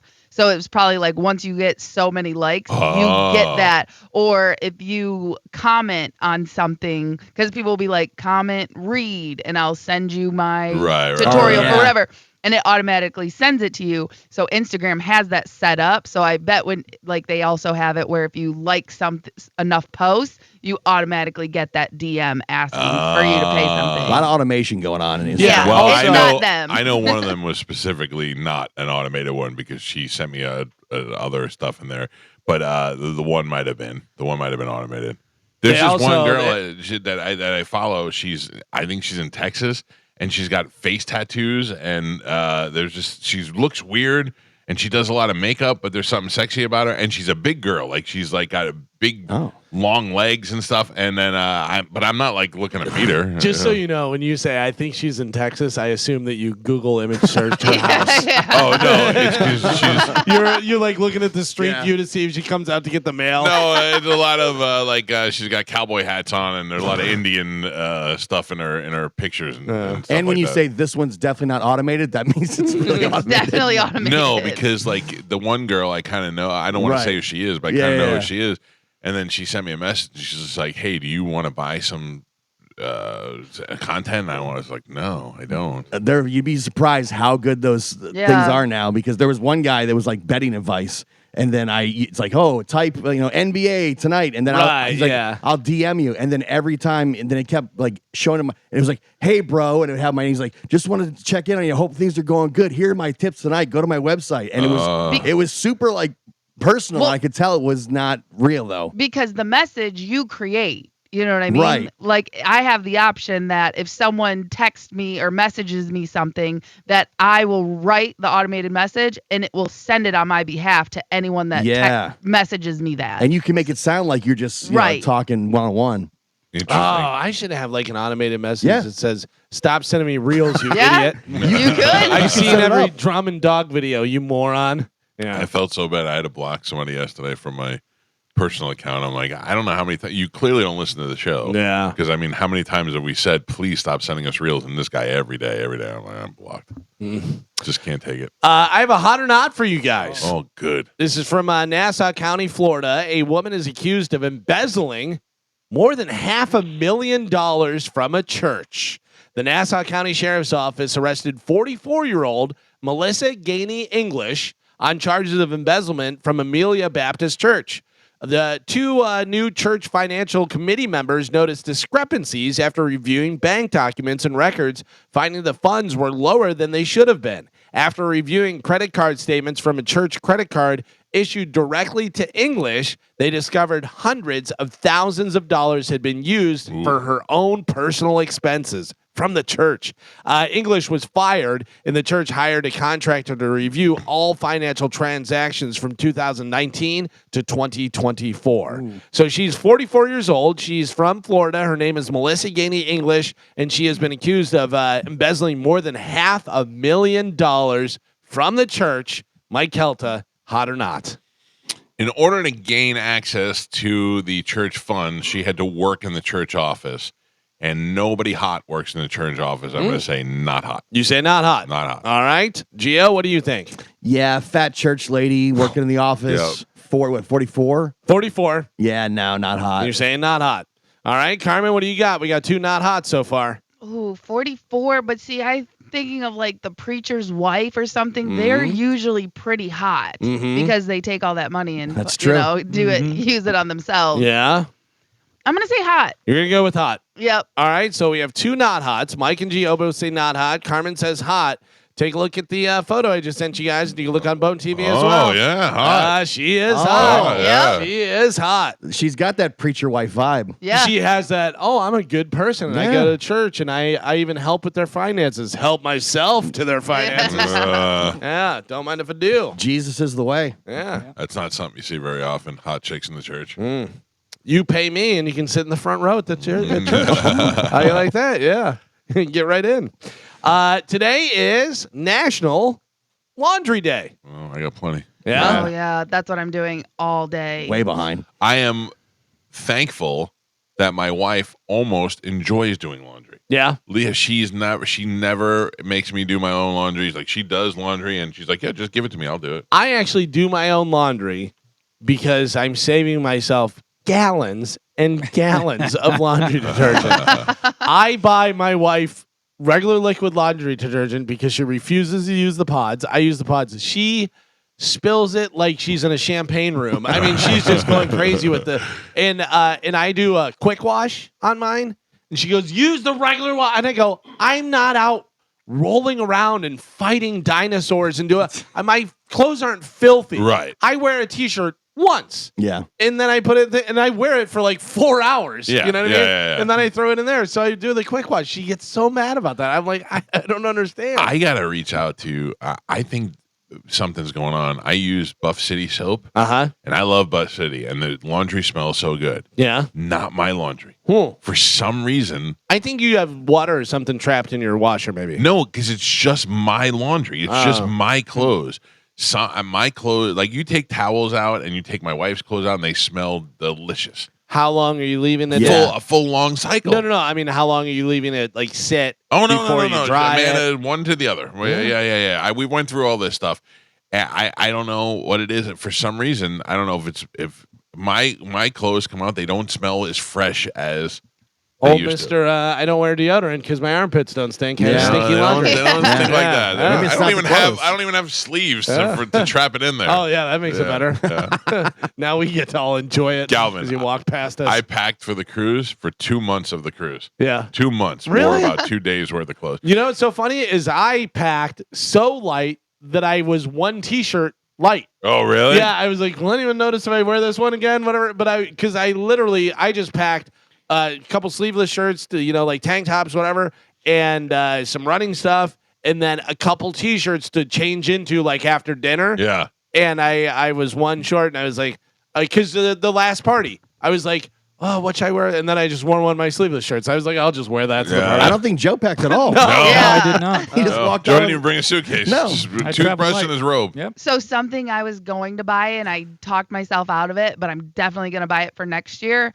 The vacuum seal bag. Oh, yeah. Because they now make a portable attachment that looks like an Alexa. So it's really small and it's chargeable. So you don't even need to plug it into anything because packing there is fine. But it's the last day when you're kind of drunk and you're trying to like fold Yeah, get clothes everything in. Yeah. and play Tetris with your suitcase where I'm just like, oh, this sucks. So those vacuum seal bags, you can just throw everything in there no matter what, because I'm going to wash everything anyway. And then just, and Yep. then boom, it will fit no matter what. I've Easy seen ones that peasy. have the vacuums built in, so you don't have Yeah. to bring it with you. Oh yeah, just press a button. Just push the button. Yeah. But yeah, on Amazon, I think it was like $40 for like 24 bags and the rechargeable travel kit thing. So I definitely think I'm going to get that. Now we're gonna get ads for that all day. Yep, Yeah. you're All welcome, your everybody. things. She spoke it into existence. I gotta be honest with you. If the clothes weren't so expensive in the shops on the cruise ship, I would just Buy like your wear, clothes yeah, there. just to wear a bunch of Carnival or Royal Caribbean stuff, whatever. One of my favorite all-time like old Dave Attell jokes he talks about is why there's a luggage store in the airport. Yeah. He goes, who the hell says just grab a pile of stuff? We'll get it back at the airport. Well, today is National Laundry Day, so get to it. This, I don't know whether you heard about this, but they just came out with how he died. Actor Nicky Katt from Dazed and Confused and Boiler Room. You know who he is? Yeah, I Does know everybody exactly who who it is. Yeah. I have a picture that I will send the group here, and Joe, if you can look it up. Sorry, I didn't. I He's forgot to send you. relatively young, right? Probably around our age. Dead at the age of 54. The official cause of death was revealed on Monday. The County of Los Angeles Medical Examiner's Office listed the actor's cause of death as suicide and the manner as hanging. Oh. Yeah. That's a toughie. Yeah. I'm telling you right now, I could never hang myself. We know. Oh, I mean, What happened? What happened? I know what you're saying. that's a softball. No, I even if I found a beam, I don't think that I could tie the noose. I can't tie a proper noose. I thought you were Weren't you Boy an Eagle Scout. Scout? Yeah, well, that's one of the things I can't do. I don't think it was. Oh. Well, I think if you, depending on how high you did it, the hanging part is really supposed to break your neck. Right. Yeah. So I that's the can't thing. do that. And the choking part, I think once I start choking, I'm going to grab and undo But the if thing. if you tied it tight around your neck Yeah. and you did a double knot and then you jumped from somewhere, and that would either break your neck or there's no way you're untying that before you suffocate. choke out. Yeah. If you don't break your neck, you're not. Ugh. Oh, let me real quick untie this while you're hanging without Right. any lifting back up. That's not I gonna just happen. feel like that's a lot. That gives me chills. Yeah. Think about it. Yeah, that's I mean, who knows what goes through people's heads? If you're doing that, obviously there's a lot of problems happening and stuff. But you would- Imagine finding that. Yeah, exactly. But also, you would think that, just easy. Just, Imagine finding that, and it's somebody you love. ugh. Can you imagine that? Must be so horrible. There was a kid in my neighborhood when I was probably like 12, 13, hung himself in his garage. Really? Yeah. Wild. Yeah, I had a friend who I grew up with who was in Boy Scouts with me, and he did it in sophomore year of high school. But the question was whether or not he did it as a prank. He was trying to do something to scare his younger sister, and they couldn't tell if it was a prank or if he actually was committing suicide. But it worked, and wow, that sucked. I remember that because he was a good kid. Wouldn't it be funny? No, Oh. it wouldn't. Yeah, Wasn't Robin Williams a belt with the door handle? Isn't that how I yeah, thought? or in the closet. I thought. Something, Yeah, that but it was was, a belt around his throat. David Carradine. They I know carried that him was in they- the closet. Yeah. Yeah, whatever. I think Chris Cornell too was a belt around his neck. And Chester Bennington, I Yeah, think, yeah. also. Mm. Well, belt we find out better than rope. Nothing to tie, just running through the loop. That No, was- that's Remember in The Wire when they took the one guy out? Oh, They did yeah. that, and then they put his hands in his pockets like he did it himself. Yep. So that was pretty good. That's a rough. You way haven't to watched go. The Wire? Yeah, I did still not. haven't watched it. It's good, man. Missing a lot of references. I know. I feel like I've seen it though. Oh, thank God. Katy Perry, Gail King, and Jeff Ugh. Bezos' fiance, Lauren Sanchez, successfully completed their space flight yesterday. Did they? Gail and Katie kissed the ground, and Katie said she's going to write a song about her experience. Listen, I think it's a lot like what William Shatner said. He was miserable. He didn't like it at all. It shook him up, and I don't know. I don't understand why. This was the wife or the girlfriend of Jeff Bezos. Who got to go. I want to go with a bunch of women, and he was like, "Oh, that's a good idea." Go ahead and pick the women. And she just, I like Katy Perry, and I can't get Oprah, so I'll get Gail. Let me just point this out. I don't really want people to die, but wouldn't it be hilarious if that exploded? You idiots going up in space for no reason. You know what I mean? If I'm Gail King. And I'm famous for being Oprah's friend. Like, I know she did journalism and stuff, and they became friends, but she really got the boost. She's Oprah's Pete. Right. Yeah. And she got that show because she's Oprah's Pete. Yeah. You know, and then, so you already hit that lottery. Now you're going into space and risking it all, you dum-dum. They were kissing the ground, but the ground was like sand. It was weird. It's such a thing. Yeah, I don't want to go to space. It was so funny. No. I tweeted that out one time. I go, for the record, I don't want to go to space. And Monica goes, who was asking you? Nobody's asking me. I'm just saying. I'm dying for this Celtic guy to go to space. Yeah. No, like if they want to send a teacher to space and they want to send these people, I never want to be the one that go, I'd like to go to space. I have no interest in it at all. Until they get it to where it's like that movie with Chris Pratt where they freeze you and then they just thaw you out when you get there. I love how it's like, you know, all the headlines yesterday were like women in space, and then the rocket looks like a giant wiener. Like I was laughing at that. From Austin Powers. Right. But you're why the concentration on women in space? I don't know. Yeah. I don't. And plus, there's plenty of women in space. You're not astronauts. I don't think you're an astronaut. But there's plenty of women astronauts. I mean, they just had that one up there that was trapped up there. But I guess this was the first like all women crew. And like Galvin said, wouldn't it be great if something went wrong? Yeah, whatever. The women screwed it up. You're not an astronaut. Stop calling yourself that. What a great way for Jeff Bezos to get rid of his girlfriend. Yeah. Just blow the rocket up. Pretty smart. Man. Pretty smart. Nobody's going to believe it was me. The rockets blow up all the time. A former Guns N' Roses manager claims that Axl Rose takes 50% of the band's income. I believe that. Yeah, I can see that for sure. He said, quote, it's a control thing with Axl. Well, it's a money thing, too. Yeah, but can you have the band without Axl? You can, but no. It's not the same. You're not doing stadiums without Axl. Right. In my mind, the only people making money are Axl and Slash. And Duff. Yeah. But it's much smaller percentage, It's Axl gets 50, Slash gets 25, Duff gets 25, and then the rest of it gets split among everybody else. I bet Slash is even more. That's 100%. Yeah, sorry. Just not good at math. They pay that out of their pockets. The drummer's gone. Frank is gone. He left. Yeah. But I just don't think. I mean, it comes down to it. People forget that it's a business, and Axl is like, I don't want to do it, and we really want you to do it. All right, well, I'm taking 50%. Right, and he always seemed control. He has the name. Yeah, he owns the name and stuff. So he was Guns N' Roses when it wasn't Guns N' Roses. It was him with the different band. Right. He had Bumblefoot and those guys, and it was Guns N' Roses. So if you want to tour with Guns N' Roses and you want Slash and Duff, then Axl gets also the majority of the money. That guy may be talking about Axl getting the 50% of the money when it was Bumblefoot or whatever his face is. I would imagine that in that case, Axl was getting 95% of the money. Yeah. Does Axl write all the songs? Does he own the publishing? I don't know. Yeah. I think that that's probably a Slash and Axl and Duff, and well, even what's his name in the beginning wrote a lot of the stuff. Yeah, Izzy. Izzy. Yeah, Izzy wrote a lot of stuff. Just think of how many times you're Welcome to the Jungle in a movie or a commercial or anything. I saw somebody posted a picture with Izzy Stradlin the other day from like a recent one. Yeah, how'd he look? Like a normal guy. Like I would never. I still wonder if that was him. You know, really? Yeah, like I don't know. He didn't look like an old rock star. He just looked like a dude.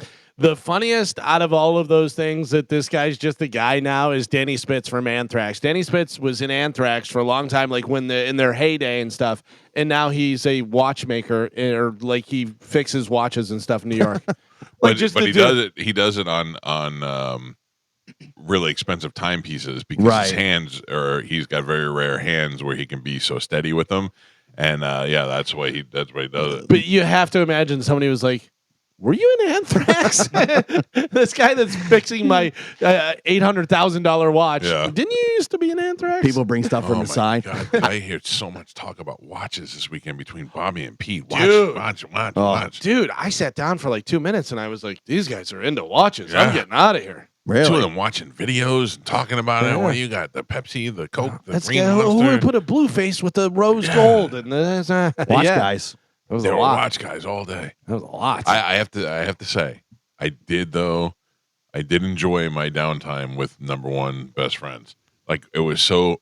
Bobby said it best when he goes, all we do on this cruise is sit, and we travel to another place and we get there and we just sit. I was like, that makes the best cruise to me. I had a great time just sitting. And on the podcast, you go, I got in the pool, I swam. He goes, no, you sat. Yeah, Like, got in the pool and you sat in the pool. Yeah, that's true. There wasn't a lot of swimming going on.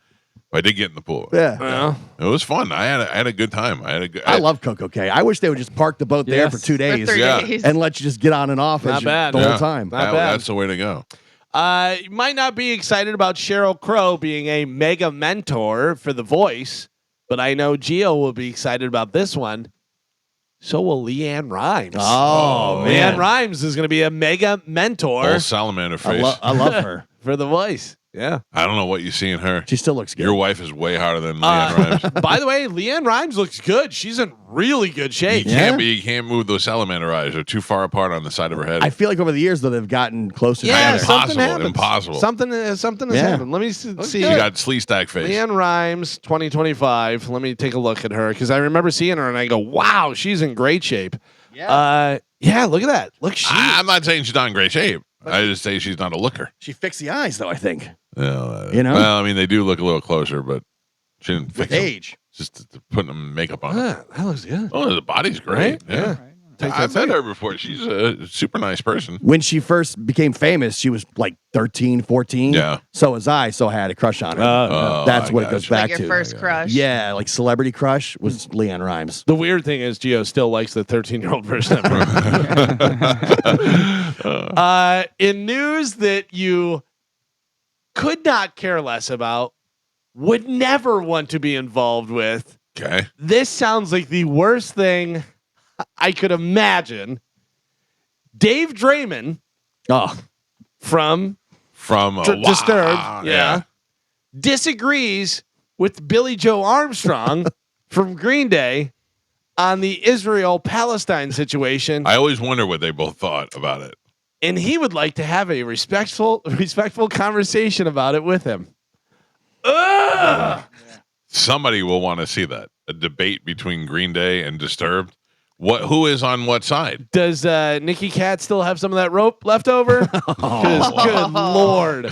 Could you imagine? Who is on what side? Is David Draymond pro-Palestine? I mean, he's Jewish. Is Billy Joe Armstrong Jewish? I don't know. I know Draymond is. Yeah. I don't know. So then then Draymond's probably pro-Israel. Yeah. And Billy Joe is just taking the but what about the Palestinians? Oh, interesting. I got dragged into a clickbait headline with that story because it was like Draymond confronts Billy Joe on comments. I thought, this would be good because Through Metal Edge magazine. They made it look like he had Billy Joe had said something on stage at Coachella, and that's why there was like some kind. I figured it was like a feud. Do you know what he said to him? No. Wow. Yeah. I got through the first paragraph. I went ugh and clicked out. Disturbed is back in my timeline because I followed James from Love on the Spectrum. And he evidently is a big Disturbed fan, and they goes to shows, and nothing's better than watching an autistic guy singing Disturbed lyrics. Rough Shot Todd's wife, she watches that show, and there was somebody that was on the cruise that she said was on that show. No way. And then she went up to him. She goes, "No, that's I don't think that's him." Is there like a Gertie or somebody with a G? Something. She's like, "Oh my God, that's so girl." Yeah, I think so. Georgie. Maybe that was. We were sitting there, and she's like, "Oh my God, that's so and so from Love on the Spectrum." But I don't. I'm I like, would have noticed. I don't know. Mike was just over there. I'm like, he would have figured that out because that's a big on that show. Yeah. No. Also, I don't think you want to go up to somebody and go, "Hey, are you on Love on the Spectrum?" No. Thank you. I'll go find out. There are two people from the Tampa Bay area, and one of this DJ Tywai from Plant City. Wasn't that? Yeah, everyone said I put it up first to avoid everybody else telling me, but I still get emails all the time that says you look like you could be my younger brother. Yeah. DJ Ty out in Plant City who just finished up at the Strawberry Festival. He lives here, and then his girlfriend lives in Anna Maria Island, I think.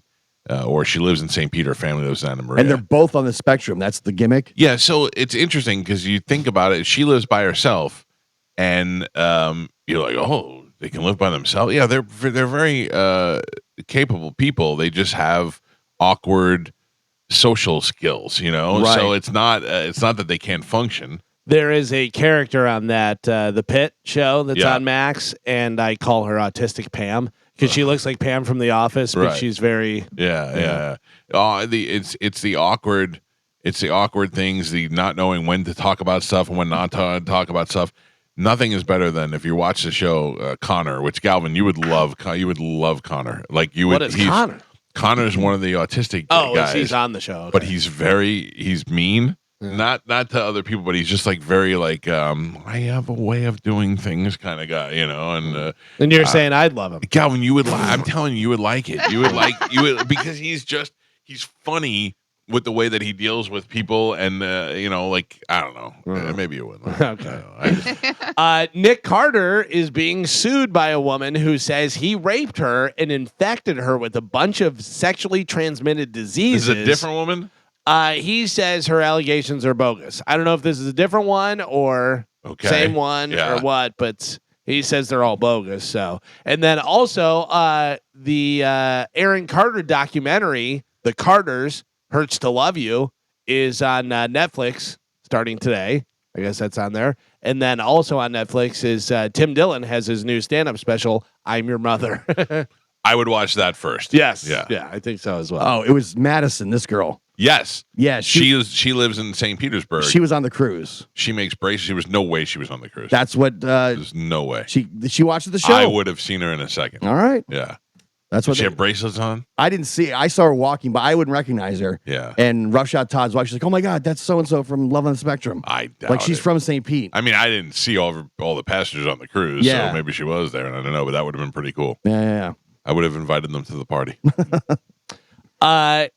Carmen scooped me earlier, but apparently Stevie Nicks has announced new tour dates. She is going to be right here in Tampa at the Amalie Arena on August 30th. Mike says he might go. I would go. I don't. What day of the week is August 30th? That's a problem. Yeah. So I don't know. I don't know if I don't know. I don't know if I should talk about this or not. Yeah, absolutely. Okay. August 30th is a Saturday night. I'm in. All right. I'm in, Stevie. Pete brought Pete Face on the cruise. Did pretty good. Brought his own Pete Face. Oh, yeah. Okay. I was like, what is happening? I thought you meant he brought one of the Pete Faces that have been hitting. No. I mean, he brought his own Pete Face on the cruise, and seems to have done pretty good. All right. I don't know what I'm allowed to say and what I'm not allowed to say. Let's say a little bit. Just give us something. I can tell you something that I saw an attractive girl, and Pete and I were talking to each other, and she was walking our way, and I go, she kind of like was looking, and I go, what's going on here? And then Pete goes, I was talking to her the other night and just scooted away from me. I go, oh, okay. All right. I mean, scooted towards her when to talk to her. I was like, oh, all right, go. Yeah, it was amazing how he just worms his way into the, like, there's a mediocre level of everybody on the cruise, and then there's a couple that stand out, and you're like, oh yeah, I saw that girl. Or, like there was the girl with the super red hair. Did you see her? Of course. She's like Ariel from the Little Mermaid, and she was hot. Like, yeah, there's a couple that stand out. The ones that stand out, Pete had already talked to. Sounds right. I go, whoa, did you see that? He goes, oh yeah, that's Marie or whatever. Her name was. The Hollywood Reporter put together a list of some of the most memorable food moments from movies. So think about food in movies. All right, I got one. What do you got? I'll have what she's having. Number moment. one. Really? Harry Met Sally. Yeah. All right, number two. Number two. The Lady and the Tramp. Lady and the Tramp's number two. Oh man, I'm doing good. Very good. All right, number three. I got number three. Okay, go. I was going to say, does Life a Box of Chocolates? Does that count? No. That would, sure. I mean, it's mentioning food and stuff. It's not on here, but it would count. Richard Dreyfuss making the Close Encounters Mountain out of mashed Oh, potatoes. that's a good one, but that's not on here. Oh, come on. That's not on here. You were 2 for 2. Now you're 2 for 3. 9.5 weeks when they pull all the food out of their fridge. Oh, that's a good one, too. 9.5 weeks doing all the dirty stuff with the food. No. What about Pizza the Hut in Spaceballs? No, that's not on there. Or Goodfellas when they're in jail making all the food. Oh, yeah. Kind of garlic? No, Goodfellas isn't on there, but Godfather, whenever Clemenza is making the sauce and taught Al Come here, Pacino. kid. Let me teach you a thing. Yeah. You might have to make food for 12 people. Yeah, that's one of the ones in there. Mattresses. What else you got? Food. Why do we always talk food? Ratatouille. We do. Ratatouille is in there. The moment when the food critic takes a bite of Remy the rat's Ratatouille delish. Sounds a lot grosser. Or than I it is. love that movie. Ratatouille's great. It's great. Yeah. There's a couple on here. You're gonna go, yeah, of course. Number 10, Willy Wonka and the Chocolate Factory, the Chocolate River. Oh, yeah. Got the Chocolate River. Get it, Augustus Gloop. National Lampoon's Christmas Vacation, the extremely dry turkey. It just explodes and stuff. Breakfast at Tiffany's, Audrey Hepburn strolling in New York City with pastry and coffee and looking into the Tiffany and Company store there. The Godfather's in there. Beauty and the Beast. Be our guest when they do that whole thing. Ratatouille. I would have said leave the gun, take the cannoli over the sauce. That's another one. Yeah. Number 4, Elf. Buddy the Elf, his breakfast with spaghetti and syrup and chocolate syrup and marshmallows and all that stuff.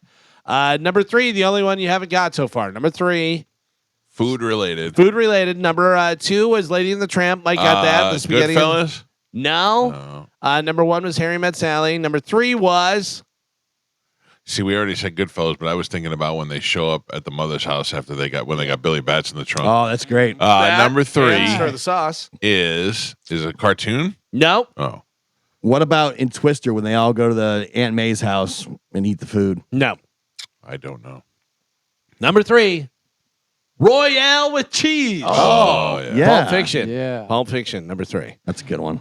So there you go. There's all the food stuff. Making you hungry. I'm already. hungry. No more food. Greg Gutfeld from Fox News will host What Did I Miss? He's going to take 4 people who have been in isolation since Trump's inauguration on January 20th and present them with different headlines. Man. How have they been in isolation since the 20th? They were doing this show on Right. purpose. They took them and already did this. Oh, okay. Yeah. So they've been in isolation, and then they're going to present them with headlines. Some will be real, some will be fake, and the contestants have to decide which are real and which are fake. The show will air on Fox Nation over 3 days, May 12th, 13th, and 14th. That's interesting. That would be great. Because think about it, there's so many headlines that you could like, that can't be real. Yeah. Totally real. Yeah. Totally real. And you're like, what? So much has happened Yeah. in that time. Did you see Trump blow off Cheryl Hines? Oh, it was the best. That was one of the best things Yeah. I've It ever was seen. the best. And then she made the sad face because he wouldn't shake her Yeah, she hand. was like, "Meh." Yeah, well, you can't say a bunch of bad stuff about him and No. then put your hand out to shake it. Yeah. My wife said to me, my wife hates Trump, and she said that my wife hates Trump but doesn't love anybody else. Like she didn't love Biden or Kamala Harris, or she just hates Trump. And she goes, that's just it's not classy if you're the president of the United States. And I go, you know what? I disagree. If somebody says a bunch of bad things about me, that's me. And they go to say hi, and I'm like, nope. There's no way I'm going to pretend to be nice to you when I know we don't like each other. I've proven that I won't shake Oh, your hand. sure. Oh, sure.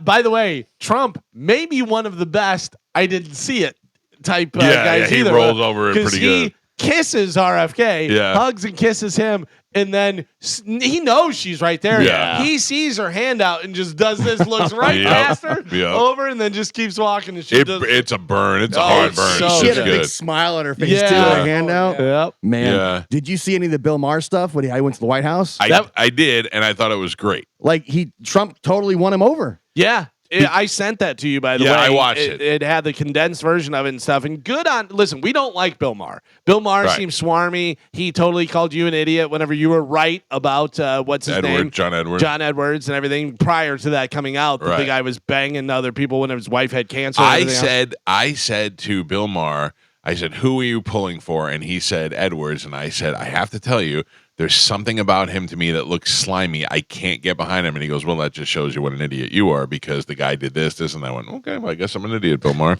By the way, you were close to getting Maher there. If you would have done a little bit more to try and get the vote. Oh, really? I wasn't even trying. But, and then the guy ends up having a you're love just an child. idiot. Yeah. And then the guy ends up having a love child behind his wife while she's dying of cancer. He's Yeah. banging another broad. So you're right. And I was on that. 100% right. You never heard from that guy again. But that's what I was going to say. Oh, with all that, good on him to Yep. come out and say and be honest Yeah. that Trump won him over, that he liked him, that he showed his personable side. He said he was laughing. Charming. He said he was very charming. He said that he would talk to you and he'd ask you, what do you think of this?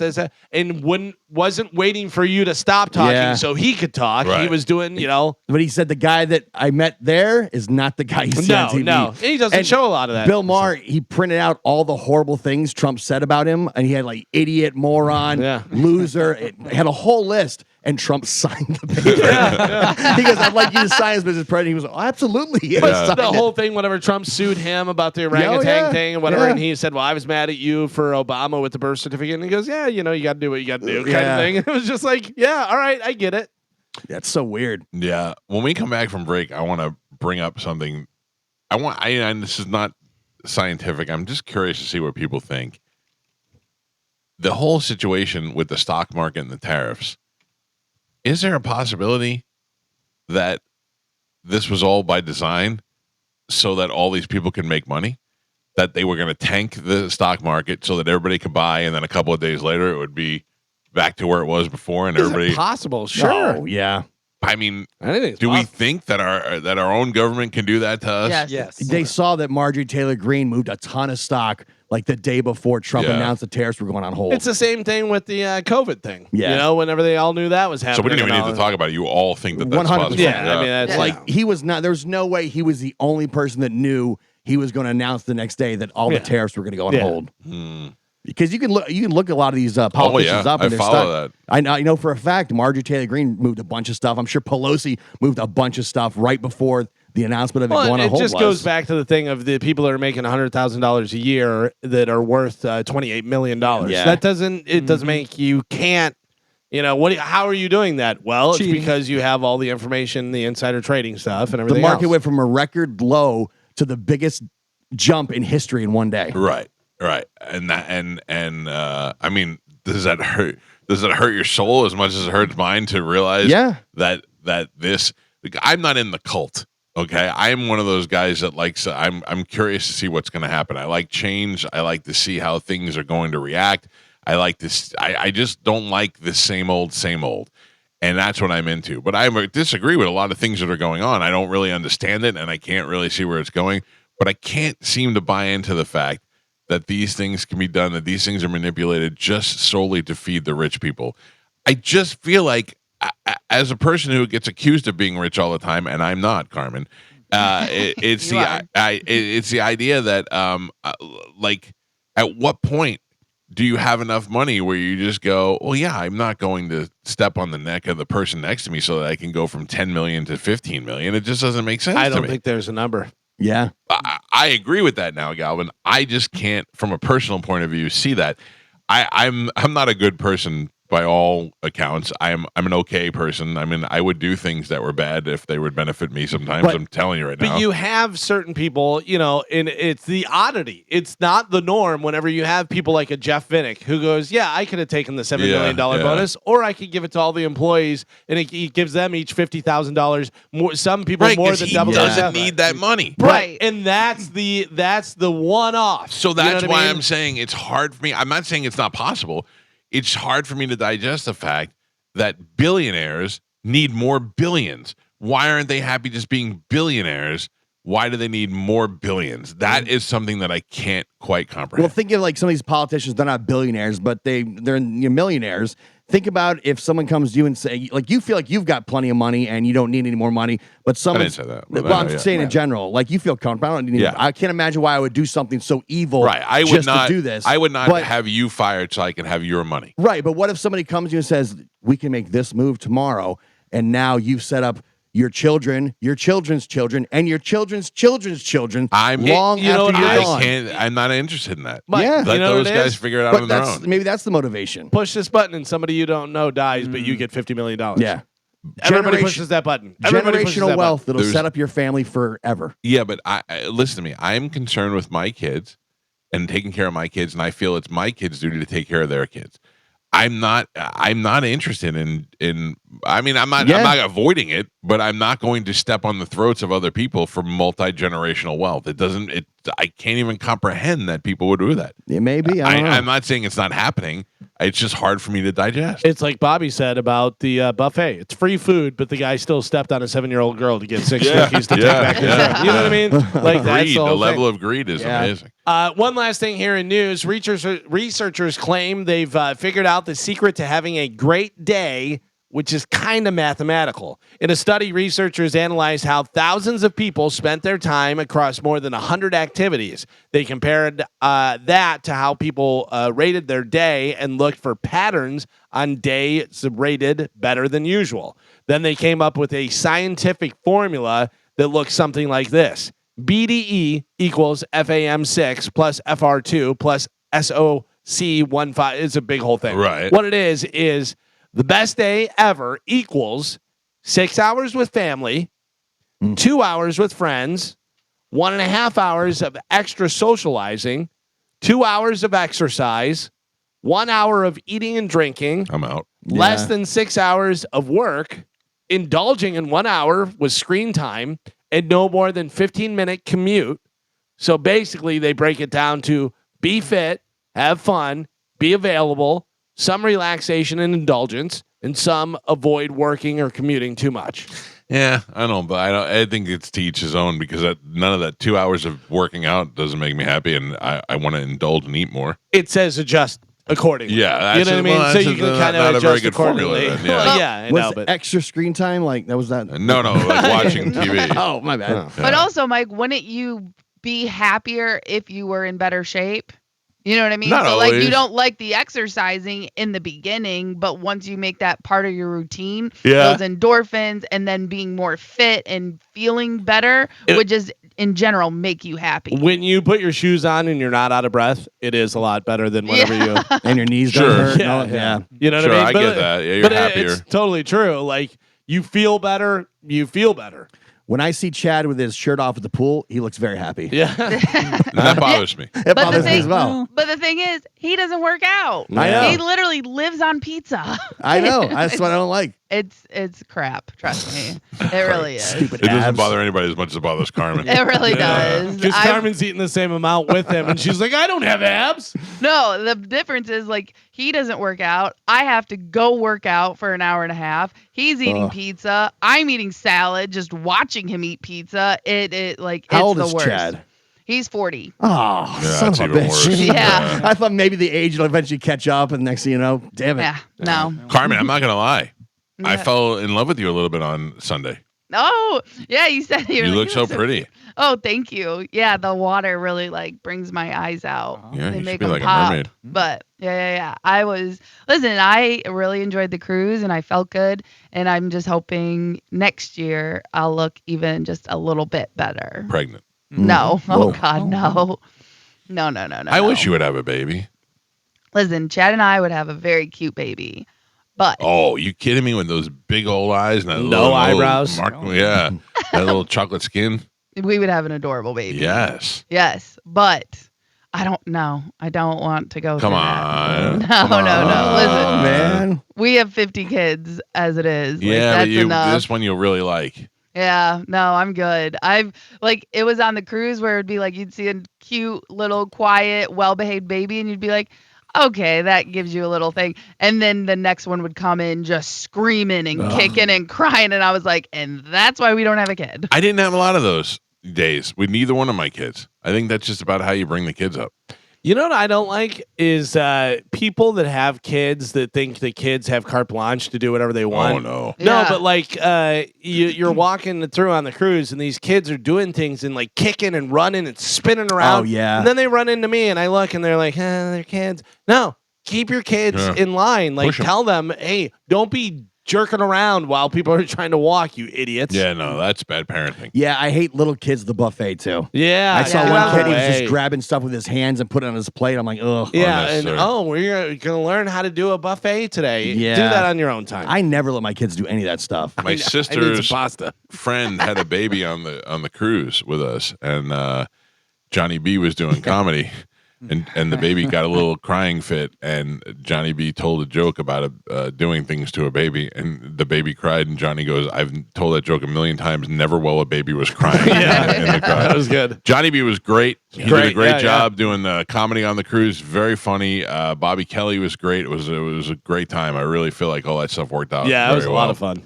All right, we got to take a break. If you'd like to get through, 800-771-1025 with the phone numbers. It's the Mike Calta Show. This is 1025 The Bone. I'll grab some of these phone calls real quick. Mike Calta Show, good morning. Good morning. How are you guys? Good. What's happening? Nothing. I was just going to say, I don't know, and I'm terribly sorry if somebody mentioned it and I missed it, but you were talking about tax day, but did you guys see it was extended for Florida? No. Yeah, so until May 1st because of people that were hit by... the hurricanes? Yeah. The storm. Yeah, it's us and Georgia, Alabama, and the Carolinas, I believe. Oh, I did not know that. Thank you for bringing that up. Yeah, no, I just saw it on the news last night, and I'm like, okay, that'd have been good to know a little bit ago. I don't know if you know, we've been out of the country. We're well. I know. Yeah. All right. Well, thank you for the heads up. Why. You're welcome. Have a good day, guys. You too, bye. Yeah, so taxpayers in areas with Federal Emergency Management Agency, FEMA, disaster declarations will have an additional 2 weeks to file, so it's extended to May 1st. Okay, good. That'll alleviate the pain for some people. Mike Calta Show, good morning. Hey, welcome back. That's Medicine Man. Now, Medicine Man, we have to talk to you about things. Okay? Okay. What did I say? If we make it to 20, what's going to happen? You have me on the boat, right? On the cruise, yeah. Yeah. I feel like you'd do okay on the boat, but I also feel like you'd get lost and you'd drink too much. Margie made it fine, or whatever her name is from the show. No. There's different. He's different layers. He's in a much different layer than she is. Is he? And her name is not Margie. What's her name? I don't know, but it's not Margie. Georgie was the one you were thinking of, and it was not Georgie. Is that crazy? No. Listen to me, Medicine Man. You're gonna need a handler. Yeah. You're gonna need a handler. Somebody's got to take care of you. Right. Wouldn't if What we about Dr. Asshole? He could cover it for him, right? Who? Tom. Oh no. Oh, that's right. Don't do Maybe that to Tom. Tom. Maybe Tom could wrangle it. Yeah. Lucky Tom. Yeah. I don't know. Do you have a credit card? Me? Yeah. Yeah. Why you sound so sullen today? Oh, my son is just messed up. I was at a couple of events this weekend between Chicago and the Stockyard. You're not gonna make it. You're not gonna make it to 20. Speakerphone? No, I found with these from the damn oak trees. Who was at the Stockyard that you went to see? Oh, that was Cooper Allen. Cooper Allen. No. They packed a place and with 1,500 people in there. I'm sure that all these the sound sends out emails to me, and they're like, "Hey, just announced coming to the sound is Rory Bajori," and I go, "Who is that?" And then I have no idea, but they have sell their out. crown. Yeah. But here's the other thing too: is I made the joke about Tom, but that made me think of this: easily identifiable. Where is Medicine Man? I don't know. Where's the guy dressed like the Bud Light bottle? He just has to wear that the entire time. Yeah. I don't know if Tom's going to go for that. No, not Tom. Somebody Medicine else. Man. Medicine Man. We put him in the Bud Light bottle. So everybody knows where Everybody he is. knows where he is at all times. Okay. All right. It's a I like safety that. issue. Medicine Man, would you be willing to wear a costume? Yeah. You want me to look like a Bud Light bottle, like my favorite beer I love to drink. Yeah. You seem like you're so sad today. I'm not sad. My nose is stuffed up. Oh, all right. What table does Medicine Man sit at for dinner? Oh, I know. Not my table. What? Yeah. 1, 2, 3. Not it. Not it. Carmen. Uh-huh. No. You're Yep, too you slow. Chad. Yeah. You Chad, Medicine Man. No, See absolutely what it's like to have a baby. not. I just see Medicine Man down on the beach at Coco Cay in his black jeans and his black Yeah. Just walking across the Boots. beach with the sad music playing. I bet you he wears nut huggers. Not like the For me, like a Speedo? Speedo, like yeah. a black Speedo. Yeah. Does he own a pair of shorts? I've never seen Medicine Man in anything but his gear. Body glove shirt Yeah. and his jeans. He's got a black Speedo with the pentagram on the butt. What do you That wear? would rule. What do you wear to the beach? Years ago, I used to go to the beach wearing cutoffs or maybe wearing long surfing trunks or stuff like that. Yeah. All right. Well, listen, it's not next year. It'll be the year after. Oh, he won't be here. Approaching 75 at that time anyway. Yeah. Well, if you're still alive at 75, then you're going on Calta Cruise 20. 2027, you're in. That- Yeah, that'd be cool. That'd be awesome. You and the guy with the fat wife.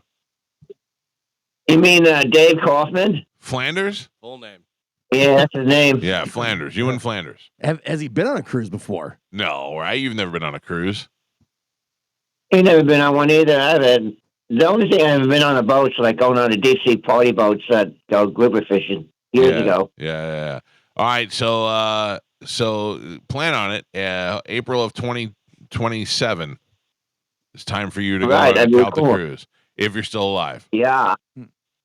I'll be alive as well, I'm pretty healthy. I don't know. You don't sound too healthy today. My damn nose is stuffed up. Well, that's not healthy. That's not healthy. I couldn't help it. I was farting all night long. So what? How would farting affect your stuffy nose? Like that doesn't even make sense. Oh man, if you know what I ate, man, it would gas you up pretty good too. 73 years old, still making fart jokes. Still, and it's not just here. He's left me like pressure cookers anyway. 3 voicemails. So he's like, I'm just over here farting. I got a lot of gas. His farts are so bad that his own body shuts his nose down. So That's right. So he doesn't have to smell them. I get it. It was pretty wicked. Cracks himself up. Man. Oh man. Yeah. All right. I just let one slide out just now. Oh, thank you. Speaking of, so we went to the Italian restaurant for lunch one day. My family was over there, and they were like, "Hey, you and Joey come meet us for lunch." So we went over there, and they just bring you a lot of food. And I went there already feeling a little bit like I had already gone number 2 before I left the room. But I feel like I didn't get it all out, Okay. And then I started to eat, and I'm like, now I feel it again. Like I feel like I got to go again. So I had to excuse myself and go to the bathroom. But the minute I stood up, things took a turn. Oh no. But here's one thing that happened, and I think this is my age, Galvin. I think I'm at the age where I have loose anus. Oh, wait a minute. I was walking out. Scientific. Oh yeah, I have 53-year-old loose anus. Okay. I was walking out of the Italian restaurant and farted loud. It escaped. I'm not telling you this like medicine man. Like, I let one go. Jeez. I was walking out of the restaurant to go to the bathroom. And I went, oh god.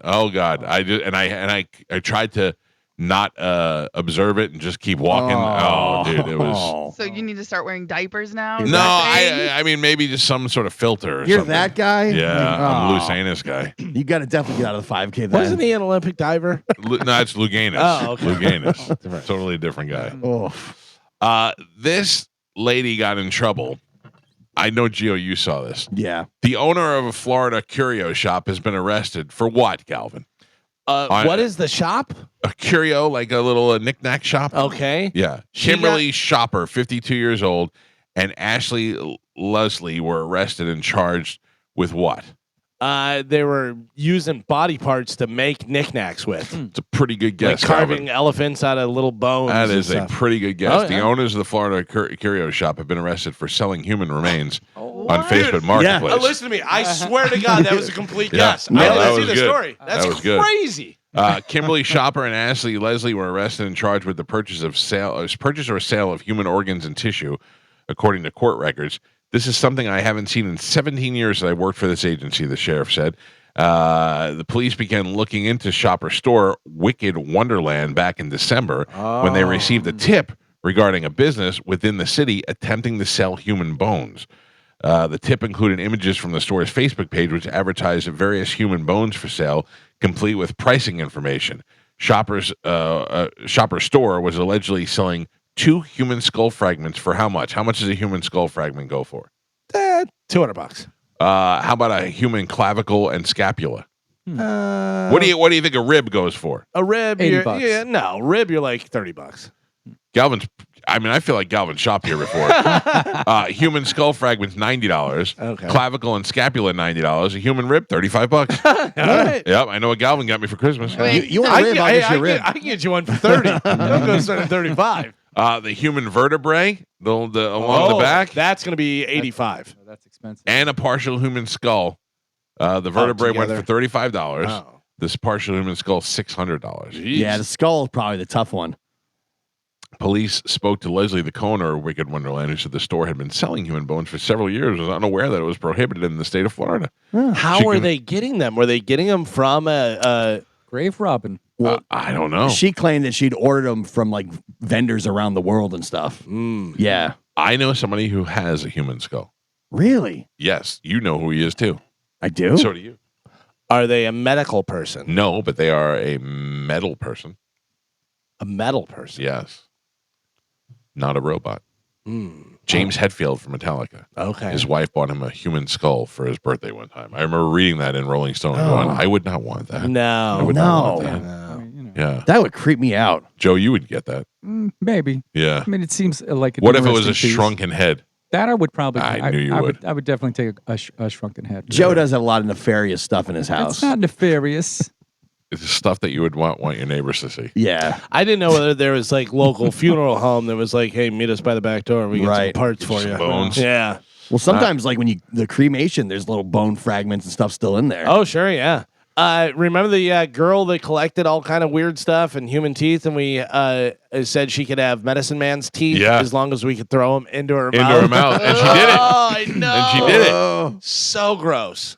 I had I lived in Land O'Lakes at the time. I got up and I went to go get an aspirin, and I opened the medicine cabinet, and there was a bare aspirin bottle there, and I picked it up, and it was jiggling inside like there was aspirin in there. I opened it up and poured it into my hand, and there were human teeth in it, and I had no idea where they came from, and I was perplexed. They were men's or they were adults' teeth, and I could not figure out where or why I had them.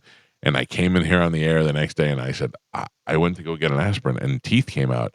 And it wasn't until callers called in and were like, those are medicine man's teeth. He gave them to you. Yeah. Oh, okay. All right. I was unaware of that. What do you think I can get for my mother's remains that I still have? Oh. You think somebody would want that? Did you ever cremated? Yeah, So it's just maybe some fragments. I guess. Yeah, I I never don't really know. looked at it. Yeah, well, you're not having like an intact vertebrae or I anything. have I have a portion of my mom in a butterfly urn that sits in my living room. That is all I need. Then they had leftover stuff, and I said to my brother, I have this. Do you want this? And he was like, no, what am I going to do? And I'm like, well, I don't want it. I don't. And it's not that I don't want my mother. I just don't want my But mother. you guys do a little ceremony and you spread her ashes somewhere that she liked. You take it I don't know to what she liked. the beach or you take it to somewhere. Oh, who wants that at the beach? I mean, who wants it at the A lot beach? of people like if do you're it. at the beach. They No, but don't if you're a necessarily. beach person, who wants to? I'm Listen, laying in the sand. if I got to this- find out it's Mike's mother. It dissipates in the. I mean, Yeah. it's a big beach. I don't know. You know, it's not that big of a deal. But like, you know, Yeah, your but next time anniversary, you're you in guys the get next together. time you're in the ocean and you get water in your mouth, think of that. Really, that's what you're worried That's about. my mother's ashes in your mouth. That's the not least- about whale poop Yeah. or anything Human else. poop. Yeah, human poop. Oh, now I got to put my mother with whale poop. People That doesn't work. Pull They- the skin off their feet, everything else. There's videos. The cruise ships dump their tanks right out in the ocean. Yeah. That is a the brown Disgusting. tank. Yeah, it's Yeah. gross. Yeah. They're allowed to do it certain distance off. a certain distance and a certain amount, Yeah. and they just open the floodgates. Yeah. Yeah, that was what it Fish was probably like. come and eat it all up. That was what it was like when I finally made it to the bathroom. And then we eat the man. fish. Oh yeah. You know, a lot of people, and they get busted all the time. They try and spread ashes in the haunted mansion Sure. at Oh, Disney yeah. World, Disney, yeah. Yeah. and it shuts them. Shuts I wonder the ride how they down. catch them doing that. Cameras. They're Yeah, but it's everywhere. so dark in there, and they can't be watching everything. They've got night cameras. They can see everything, like vision. Did they see me trying to get a grab on my wife on the ride? 100%. Yeah. There's websites and it'll like document people that used to work at Disney, and they'll tell you all the crazy stuff they would see on the haunted mansion and all. There is camera. There's nowhere in that place you can go that's not being filmed. at all Don't try and times. smoke pot there. Yeah. Do you have a place you would want to be like I don't know, like you're dead, so you're not going to remember it or anything like that. But I mean, if you thinking about it now, what would be a good place for you? I would like to be compressed.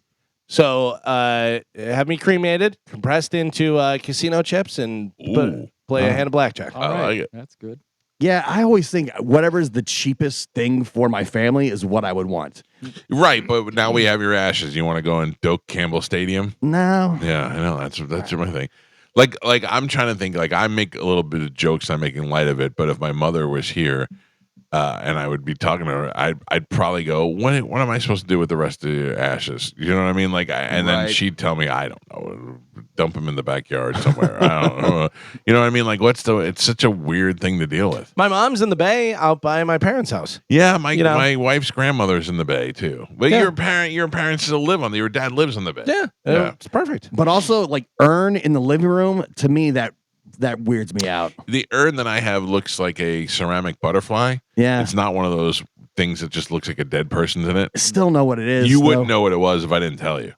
I think the Undertaker. Right. It Paul Bear, doesn't look like you know, I I don't want that at all. Like That just creeps me out. I don't want I don't know.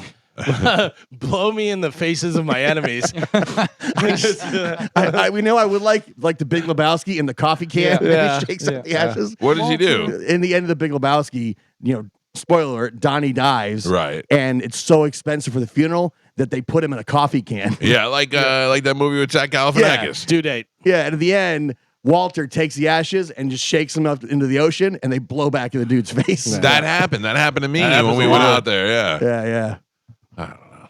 It's just one of those things to think about. Whatever's cheapest. I don't even care if you even keep the ashes. I don't know. There's an option. You can just leave them there and just dump. Who cares? I want to be in Medicine Man's house. Oh, I want a special urn of me to go to Medicine Man's. You think Medicine Man's gonna outlive you? I don't possible. know. Yeah. I guess. I mean, it's not, You don't know when I'm going to die. Yeah. That's true. Mike Calta Show, good morning. Hey, how you doing? This is Skip the Trip. All right. Morning. Yep. Hey, this is for Mike. Hey, Mike, this company makes these triangle concrete things, and you mix your parents' ashes, whatever, ashes, in the concrete, and they make a triangular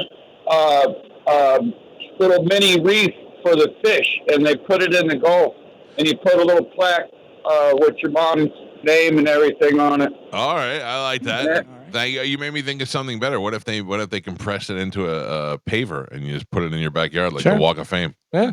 All right. Something to trip over. Yeah, I don't want that either. Yeah, I don't know if my mom wants to be eaten by fish. Mike Calta Show, good morning. Hey, this is Taylor. I got 5 dead people in my living room. What are you doing with them all? They just staring at you? No, I've got my mother, my mother-in-law, my grandparents, and my brother. That would be like a curio cabinet. There's that show Shazam. Remember that, Captain Marvel? Yeah. When he would go to the elders, that's what I would do. When I would need advice, I would go stand among the urns and just ask them for help, for advice. Oh, these are always. There should be a limit to how many dead people you can have in your house. By the way. Yeah. My mom has the ashes of like all of her dead dogs. Oh, that's gross. That's really weird. I have my dog. Yeah. Mike Calta Show low. Hey, I heard Dizzy stabbed Isaac the bartender on the cruise. Is there any truth to that? No comment, sir. We don't want to comment on that. Listen to the Sending Show today. Yeah, you have your dog. I understand that. I think that's good. You were close with your dog. Having 7 dead pets in your house, that's weird. I think she's got 3 over the years, and they're all in the little cabinet. My mom had her. Oh, I wonder where that is. I wonder who got my mother's dead dog. Oh. Well, I got her live one. She had a dead dog prior, and Joe got the live dog. got a live one. Did you want the dead dog, or did no? Oh. No, It's a package deal. I mean, I don't know. It's cheaper. I don't have to feed them. It's true. Do you need food, Joe? I'll buy you food. Oh, I think we're good. Okay. Yeah. They eat the same food. Oh. All right, we got to take a break. Before we go to break, I want to tell you about Jeff Borum and his team at Team Borum, powered by eXp Realty. One of the guys from Jeff Borum's team was actually on the cruise. And I had a good conversation with him, and he said, thank you for telling everybody about Team Borum because we get a lot of phone calls. And I said, do you want to know my key to success? I will tell you the key to success. Every month, the advertising agency sends me 4 pages of material to talk about from Team Borum. And you know what I do? I throw it all away. Because no testimonial and no story is going to be as open and honest with you about Team Borum as I am by just telling you for all your real estate needs. If you are looking to buy a home or you're looking to sell your home, if you're not sure if it's time to sell your home or rent your home, I know because I've used Jeff before and his team and this particular guy when my mom wanted to know if it was time to sell her home. And they were very honest, and they came out there. And the key to Jeff Borum and his team at teamborum.com is that they live here in the Tampa Bay area. The next time you hear a real estate agent advertising and that real estate agent says, give me a call them up and say, hey, real quick, where are you? Where is your company located? Are you in Palm Harbor? No. Are you in Newport Richie? No. Are you in St. Peter's? No, you're not even in. What's that? You're in a different state. That is the key. If you want somebody that knows the neighborhood and knows the area, go to Jeff Borum. He's right here. He spent his whole life here, and now he's built a career here, and he's here to sell your home. If you want to sell it for the most money and get it in front of the most eyes, let them use their marketing that they do in order for most people to see it, and then getting a bidding war, and they drive up the price of your home and get the most money out of your home. And if you're looking for the home of your dreams, they got them listed right there on the website, teamborum.com, from the 200,000s to the 2 millions. And if they don't see it, they will find it for you. Simply go to teamborum.com, give them a call, and tell them you heard about it on the Mike Calta Show for all of your real estate needs. Buying, selling, looking for a cash offer, they do it all. It's teamborum.com. We'll take a break. It's the Mike Calta Show. This is 102.5 The Bone. Our phone lines are open, 800-771-1025. I have to bring this up. I have to ask you if you could figure this out. Okay. A Missouri man who fled the scene after crashing his truck into the Come and Go front window. Come and Go is like a 7-Eleven, I guess. Right, yeah. Blames what for his accident? Raccoon. You say he saw a raccoon like on the road, tried to avoid it, raccoon, smashed into the Come and Go? Whoops-a-daisies. That is wrong. Okay. I say bees. Bees? Bees, yes. That have often infiltrated the Jacksonville satellite dishes. Yes. Were in his car and caused him to go crazy. I will say, I'm sorry, Joe, you were wrong. Carmen, do you have a guess? DUI. He was drinking. A little bit of drinky drink. No, that is wrong. Cops say security footage recorded Dale Hammett, 60 years old, slamming his 2012 Dodge Ram into the convenience store on Thursday evening in late February. Hammett immediately backed up and then left the scene without providing any information. Just hit the car into the store, turned around, and drove away. The crash resulted in almost $4,000 worth of damages to the Springfield Come and Go, which is about half a mile from where he lives. In the immediate aftermath of the crash, Hammett twice returned to the store, driving in the same truck, and entered the business where he spoke to employees and never claimed to be the driver. He talked to them about the accident, but never admitted that it was him. But they got him on the security. He even looked at security video with the original incident with the workers, but never actually admitted that it was him. So I wonder if he was in there like, hey, what happened? Did you catch the guy? Like seeing how much they knew. Well, when cops arrived on the scene, Hammett denied being the driver of the truck and being the one involved. However, security video linked Hammett and his vehicle to the crash. When later questioned at his home, he reportedly confessed, and he said that this is the reason why he crashed into it, and I wholeheartedly believe him and have been through the same thing. His crock got stuck in the pedal. Oh, crock in the pedal. Yeah. I can't tell you how many times that's happened to me. My crock, because you bend down, they get like when you bend them, they flip down a little, and it gets stuck in the pedal. It's happened to me several times before, and it's caused my vehicle to lunge because the crock. Yeah, Crocs are no good, man. I just got a new pair of Crocs. Did you see my? Oh, I didn't show them to you. No. So I was on the air with you one time talking about your Led Zeppelin sneakers. Yes. Okay, which are very cool. But I remember saying I don't think that there is a band that I like enough that I would wear them on my sneakers. Not that I didn't like yours. That you appreciate what you had on with the Led Zeppelin Nikes or whatever they were. Vans. Vans. Sorry. And then I said, I don't know. Maybe if Pearl Jam made a pair of Crocs, I would wear those. Oh. Boom. My dad and my stepmother bought me a pair of Pearl Jam Crocs that they found on the internet. Now, this has to be like an artist that does it themselves. Yes. I wouldn't imagine that it's Pearl Jam. No, they're official. not Pearl Jam official, but it is. They're pretty awesome. They are. I almost want to put them in a display case. It's so awesome. Oh, really? Yeah.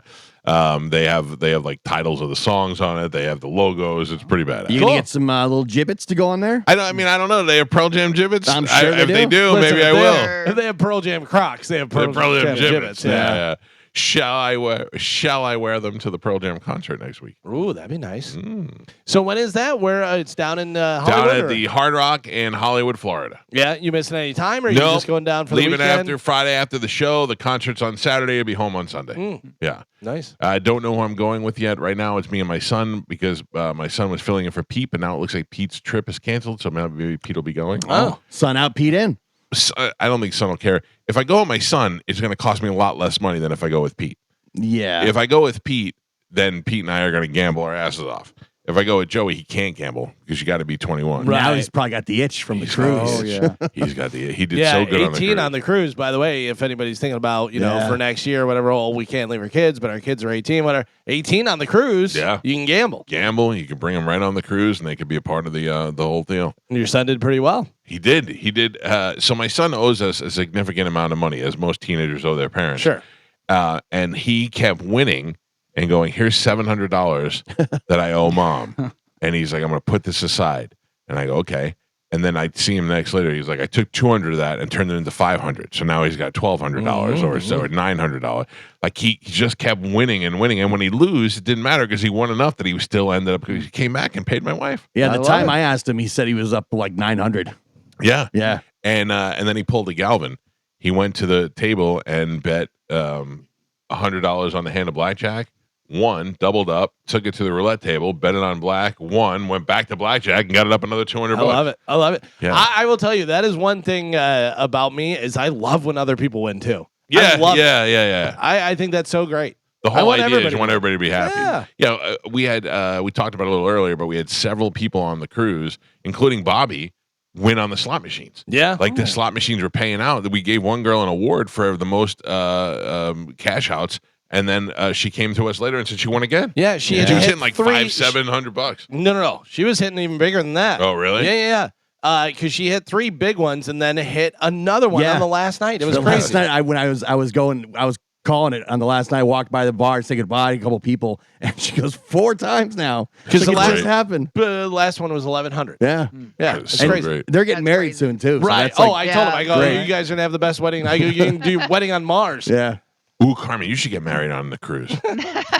We're not getting. Can you imagine that come to Carmen's wedding on the cruise? Oh yeah. Oh my God, we'd have the whole boat. Carmen, listen to me. Have the wedding on the next cruise. Get pregnant on the next cruise. Have the baby on the 20th. Following cruise? Yeah. And then the baby can ruin Medicine Man. Yeah, Medicine Man can watch it. Oh, Medicine Man's in your wedding party. Yeah. We are not engaged. Oh. I'm not pregnant. We are not getting married. You're no fun. I'm not having really. a You're baby. taking all the joy out of No this. shots. Sandy's gone. You're not getting like no fun. Yeah. Boo. Did you do any shots? No, I did not. I literally drank like White Claws and Trulies the whole time. I'm sitting up at the bar, having a couple Bud Lights, and Shane and Daphne, our friends, were there, and they bought a bunch of shots for everybody. And Pete did one of the shots. It was a green tea shot. Yeah, that seemed to be popular on the cruise. And then Pete said, that's the first drink I've had in 3 years. And then, he went one, and she was like, I'm so sorry. I go, she thought. goes, I go, he's not an alcoholic. He just doesn't drink. And she's like, no, I feel like I made. I go, no, he didn't. He's not on the wagon. He just decided he didn't want to drink anymore because he didn't like to be drunk, and that was it. But he's not, But that's it. He did one shot and then he walked away. She shooed me away whenever her and my wife were playing blackjack together, and I always swing by. How's it going? This and that. And she goes, "We're playing. Let's get out of here." Don't ruin the mojo. Don't ruin the mojo. You know what that's like when somebody comes over and cramps your style. 100. I will tell Smacks you in the back while you're playing. Yeah. Even if you're wishing me good luck, don't touch me. People that are playing at the tables and stuff, and they're like, I don't know how to play, and they listen to other people. That's totally fine. That's great. Sure. People that don't listen and just doing whatever they want to do, oh boy. Yeah. I can't get mad. That's what the cruise is, whatever. So I usually just color up and go, all right, see you later. Joey said to me, I go, Joey, you can't stay on a 14. He goes, I have a feeling. I go, I know, but it affects the whole table. And he said, why should that? His exact words were, why should that matter to me? Because you're a dick. That's why. That's why I don't play. Yeah, I don't want to. But I'm not going to get mad. It's his money. Yeah. I had the two worst blackjack players sitting next to me. Me and this other guy. I was at first base. He was at the end of the table. And we were crushing it. We were both doubling up. I mean, we had all kind of action going and stuff. And we're like, yeah, all right, hey, we're high-fiving and stuff. These two dummies came in between us. The dealer had a 10.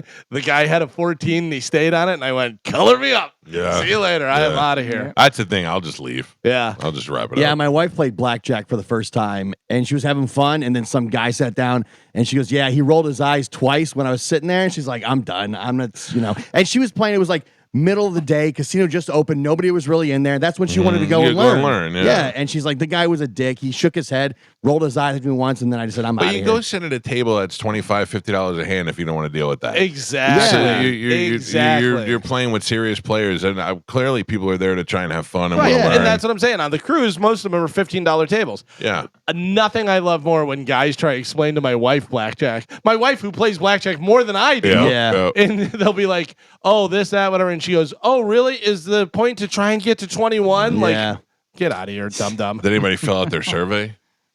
No, I did Oh, not. I I know didn't. it's very important to them, but I I did immediately. Is it on the, where's it at? They emailed it to me. Oh, okay, I'll do that then. Said your food stinks. Oh. Yeah. Everything else was pretty good. I thought the service is all right. My dinner service was real bad. Oh, So yeah. slow. Ours was okay. The food wasn't great, but the guy was right. they're And on it's top not of on it. them. They're not cooking it, you know. No, but they are taking out like every night we'd have to pizza. So the guy would go, "Hello, Mr. Pete. Does anybody want thing from the bar?" And he goes, "Nope, but we're ready to order. Let's go. Yeah. Let's get it going right Yeah. now." Yeah, they were just slow. You know, wasn't bad, but it was definitely some of the worst food I've ever had. That Italian food was that chicken parm. Yeah. Oh, skivat. It was no gross. flavor. No flavor, and it was dry. It was just terrible. It's a good time. We'll give you details on the next one coming up. Yeah. Listen, I'm just Come gonna on tell out. you, All right. if you're thinking about going for the food, you got the wrong Yeah, group. it's the party and the fun and doing all that stuff for The sure. beef empanadas on the island, very good. What are they called? Oh, Joe called them Bahamian cheese Bahama burgers. Bahama burgers. I probably had 6 of them. Oh. Oh my god. So good. I kept. We're standing there waiting for people. I'm like, I'm gonna get another empanada. You just made that family's year salary. Yeah. They're like, we sold 6 of them to Oh, one man. guy. They were so damn good. I don't know, maybe because I was. He's drinking. empanada king. Yeah. I'd rather be empanada guy than burger guy. Well, you know, too bad. Yeah. Too bad. Yeah. So, I don't know. I thought I sang karaoke for the first time ever in front of a live audience that was not on the air. Yeah. I got to tell you, when you start singing karaoke, you really get into it. That was fun. Yeah. It was fun. Bobby and I sang "Endless Love" together. That was Well, nice. Gio didn't sing. No, Joe sang. I sang. sang. Mike sang. Mhm. Carmen didn't sing. I did not sing. I could not have sang at that moment. No. Yeah. That was a long day of drinking. Oh, saucy. Yeah, well, Oh, you should have sang. yeah. I felt good. I'm like, yeah, Well, no one wanted to be a repeat of the first guy that went up. right. The one dude, he gets up there, sings Limp Bizkit, and just eats it. The words were matched up and the thing. And it He wasn't even said- a good Limp Bizkit No, song. No. he wanted to sing break stuff, but they didn't have it. Yeah. And so he had to sing I talked to him later. And he's like, man, I really thought I was going to kick things off great.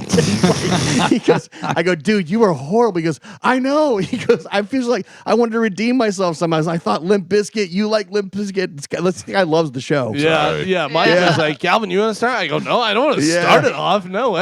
He's like, I got this. Yeah. And just totally ate it. He's like, I wish we were doing it 2 nights so I could just show people I don't suck. Oh man. Well, hey, feel free to come out to Big Top Live on Saturday. We'll let you sing with the band. Not That- really. Don't even. That try. guy flew in from Texas to go on the cruise. Oh, yeah? Yeah, there's a couple of people who do that. That's so awesome. I Yeah. think that's great. I He love listens that. from Texas, and that's the second time or third time maybe they've been on the cruise. Yeah. They're flying every time. Yeah. Yeah. No, that's so awesome, man. The people who come from far distances, the people who've been coming for multiple years. Yeah. It's just amazing. Tomorrow we'll give you all the details for Calta Cruise 19. We'll start shoving that down your throat for the next 8 months. And then the people who are on the cruise already know that information, but we'll give it out to everybody else. It's not like it's a secret, but we'll just we'll announce it tomorrow officially. Bert and Tom are going to join us on the show next week, I think. Yeah. Or- The week I'm before. so confused. I don't even know what today is. I think it's the 5Ks on Saturday. Yeah. They'll be on Thursday before Okay, that. yeah, I got Two Bears 5K, which is happening over at Raymond James Stadium. I hear Baker's involved somehow. Oh. I don't know that that's fact. I know Baker Mayfield just had his birthday yesterday. Happy birthday to him. I hear that he and other Buccaneer players will be involved. That'd be cool. That there are going to be some sort of sprinting contest and that kind of stuff. Will that motivate you at all to go hard in the 5K? No, I don't have it in me whatsoever to go hard in the 5K. If there's any way I feel like I can get out of it with dignity, I would do that. Right. I'm willing to fake an injury. My daughter was sick. I might have her blow germs in my face, something along those lines. Like you're just trying to actively get out and not be there. I'll do it. Yeah. I said I would do it. I'm going to do it. Mobile cart, man, just like at Dollywood. I'm just going to walk. Yeah. I'm just going to walk. You could always do it. So my dad got into running whenever he was like 40 something, whenever he started running. And one of the guys that he worked with wanted to do the Chicago Marathon. And he asked my dad, he goes, would you train with me? And, he goes, at the end, if you want to do it, we do it. And he was like, yeah. So he started training with them and was signed up, and Chicago Marathon, they're going to do it. They starters thing, whatever. The guy took like 10 steps, rolled his ankle, and he was out. All right, I'll do that. I'll do that. You can try that. I'll crash in the jelly roll. Yeah. Take him down and just get one good sprint. And like, Mike was going to do it. Could you imagine training, doing the whole thing, the whole training for a marathon, leading up to a Chicago Marathon, big marathon, 10 steps, roll your ankle, and you're done. Yeah, I imagine it's my dream. Hilarious. All right. Dom's coming in today. Yes. All right. Let's take a break. When we come back, we'll do Ask the Dom. If you got a question for Ask the Dom, get on the phone lines now. 800-771-1025. 800-771-1025. Ask the Dom is next on 1025 The Bone. Dom, are you in the studio? I am, buddy. Good morning. Dom, I got to tell you, I know that you have a soft spot in your heart and you're a genuine nice guy. But I was listening to your friend Spike yesterday on the radio. I guess Mo was on. Drew was out, and Mo was the lead yesterday. Right. And Spike was on. That might be the dumbest human being I've ever heard in my life. He is a dumb human. Well, Spike does my show. He did it last week with Kat. So when I was on Tuesday before the cruise, because we had the Lightning on Wednesday, so we just rotated. So Kat was running the board. And Spike, still does the show with me, but I didn't hear yesterday because we were, coming back from the cruise. Oh and my God! So I didn't hear what the content. It made was. me a dumber human being listening to him. He could not grasp the concept of Mo had a light replaced in his pool, and they actually had the guy who replaced the light call in and explain it, and Spike just could not wrap his head around it. It was making me dumber just listening to him. Well, I don't know much about what the technical issue was with the light and pool, but I know anything with electric, I stay as far away from. Sure. Just as a mode of operation. So when you call somebody else to get it done, right. Absolutely. Anything that's going to turn your pool into a giant electric pond is what you got to stay away from for sure. Yeah, so I'll yield to that. But other than that, Michael, once again, just a fantastic cruise. Every year, it was a great time. And I mean, every year I say, it's just not going to get better than this one, and then every year it's like I look back and think, damn, that was better than last year, for whatever reason, different, I mean, and the show does a lot of different things, and you got different ways to interact with everybody. Gabby had a fantastic time. Yeah, I got to tell you, you got a problem there. There were several boys. When I'm walking with her in the pool, or we're going to get lunch or something like that, and you got a lot of teen boys running around. Yeah. And when they're walking by, and this, you've got a daughter. When they're walking by, and it's like the whole head turns. Yeah. It's like The Exorcist. Like she's a beautiful kid though. I mean, you got a beautiful daughter, and yeah, you're gonna have to start slapping a couple of kids and get that son of yours to get that hockey stick out and whip a couple of kids' asses. Yeah, I mean, I didn't want to embarrass anybody, but there was a couple of times I said, "Hey, fellas, just keep walking. Yeah, right? Keep Ain't moving. happening. Keep moving, kids." I mean, I said that, and of course, I did something this cruise I hadn't done in several cruises. Gay stuff? No, but it's not a bad choice. But no, I got the drink package. Oh yeah. And I just, because usually I'll have some cocktails, but I don't have enough that warrants a drink package. I said this year, I don't know, I was feeling a little frisky. Loosen up a little. And I did the drink package, and I'm just going to tell you something. I had a fantastic time with the listener. We were partying in the pool. We're all in the casino. As you know, I'm usually there. And I was able to just cut loose de-stress. You guys know, what I do is stressful down at the courthouse and taking care of everybody. But Mike, truly, this was a fantastic cruise. One of my faves in all the ones that we've done together. So just I had job, a great everybody. time. I had a great time, and Dom is speaking as a passenger, but he also worked in the capacity of a lawyer while he was on the cruise. Had to do a little work on vacation. So I guess I didn't want to spoil it, but somebody texted me and said Dizzy actually made it on the air yesterday. Dizzy did not get arrested as he exited the ship. Did you have to do anything, or did they just let it go? No, I stayed back just to make sure everyone that got on the boat with our group got off. Yeah. In fact, I was texting with Diane yesterday just to kind of keep her in the loop, and I was out also texting with Dizzy in the morning saying, okay, here's the game plan. But everything was fine at this point. So, and that's part of the process. Sometimes things happen.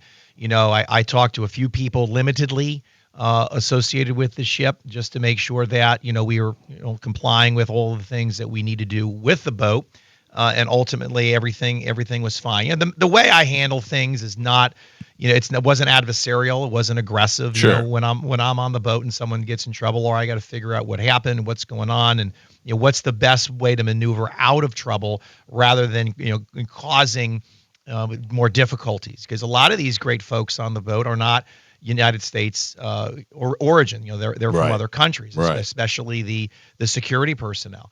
But ultimately, no, I didn't have to do much to answer your question, but I just did enough to make sure he got off the boat and is not in trouble at this point in time. I was hoping Dizzy would end up in one of those El Salvador prisons. Oh, They just yeah, look at right. him and assume that's where he belongs. Well, and I was talking to a lot of listeners, and they're like, well, where do you have to go? Well, there's a jail, a brig, but a jail on the ship if you really get in trouble. A lot of the listeners didn't realize that, and some were first-time cruisers, or some had been on the boat and really never gotten in trouble. Oh, Why I've seen would the they? jail. Yeah, because I've been. They also have a hospital down there. Oh, yeah. Correct. And Yep. when Ralphie May was in the hospital and he had a walking pneumonia, I went down there to visit him. And I was in the hospital last year with Rush Out Todd. Yeah. The jail is right down there where the Yeah. hospital is. So, all right, let's get through some of these phone calls here for Dom. Good morning, Jay. You're on with Ask the Dom. What do you got, Jay? Hey, good morning, everybody. Welcome back. Glad you're all safe. Thank you. So I'm a man of, not a lot of money. So I have a wrongful repossession. Basically, my vehicle was repossessed. The company had called me. I was at 30 days past due. I made a payment to bring my vehicle current. 0 days past due. They still came and picked it up after that. Is there something I can do? Do they have it now? They still have it. Yeah, they're releasing it to us. But now they're claiming that it was okay for them to repossess. At first, they were saying this should have never happened. This was totally wrong. It shouldn't have been out for repossession that soon. All that good stuff. Well, when you said that it was 30 days and then you paid it, what was the manner of payment? Would you mail a check? Was it some type of electronic transfer? Yeah, they took my right out of my bank account.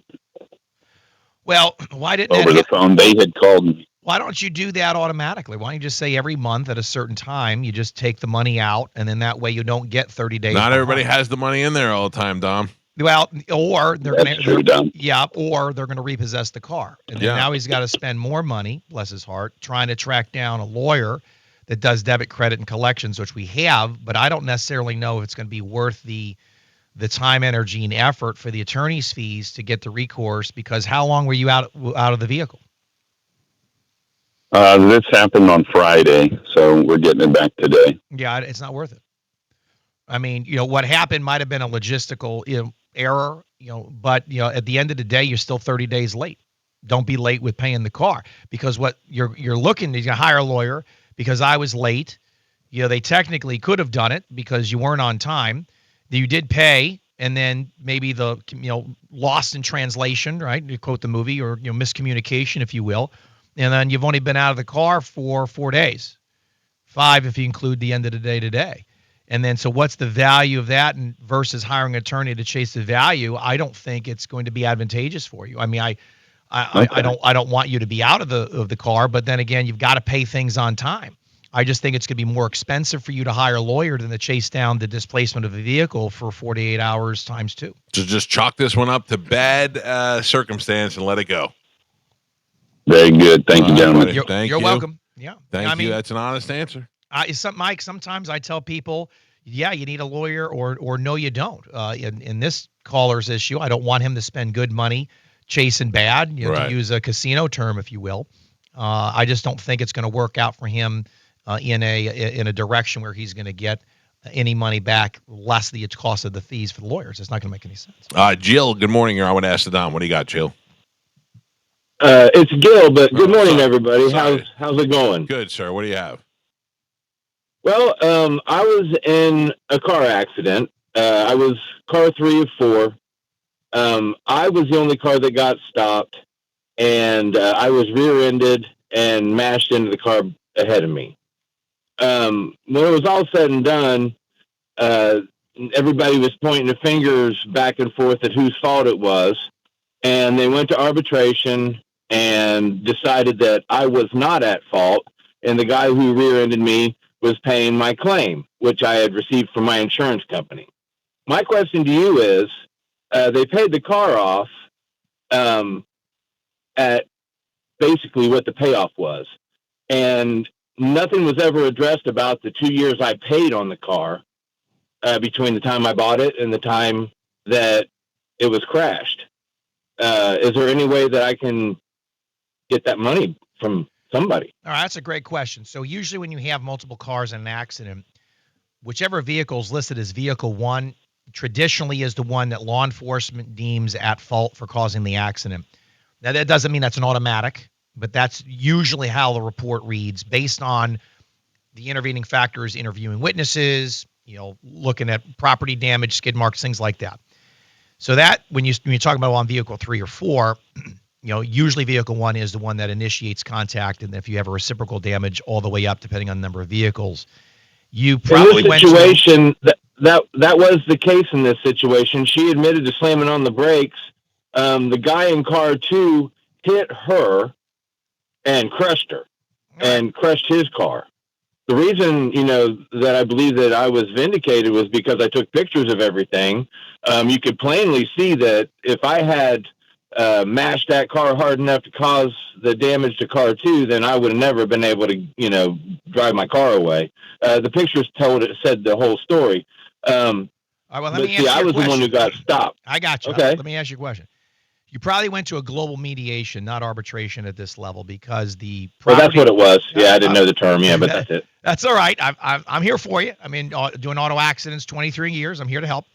So what happens when you go there and you got one person at fault and you got multiple vehicles, there's only so much of a policy. And that policy is going to be divided in such a way between all the vehicles for property damage. So it may not matter what you didn't get paid for if they paid out that policy. Because your vehicle 3, vehicle 2 had to get something, vehicle 4, etc. So that's one of the paradigms that you're probably dealing with. Well, there may not be enough money to go around because there's multiple vehicles involved. You went to a global mediation. The global mediation, whether it's property damage or personal injury, is the insurance company saying, here's our limits. There's multiple parties. You guys figure it out and talk amongst yourselves, divide it up amongst yourselves. Did you guys talk about property damage in addition to personal injury? Were you guys injured? Were you hurt in the accident?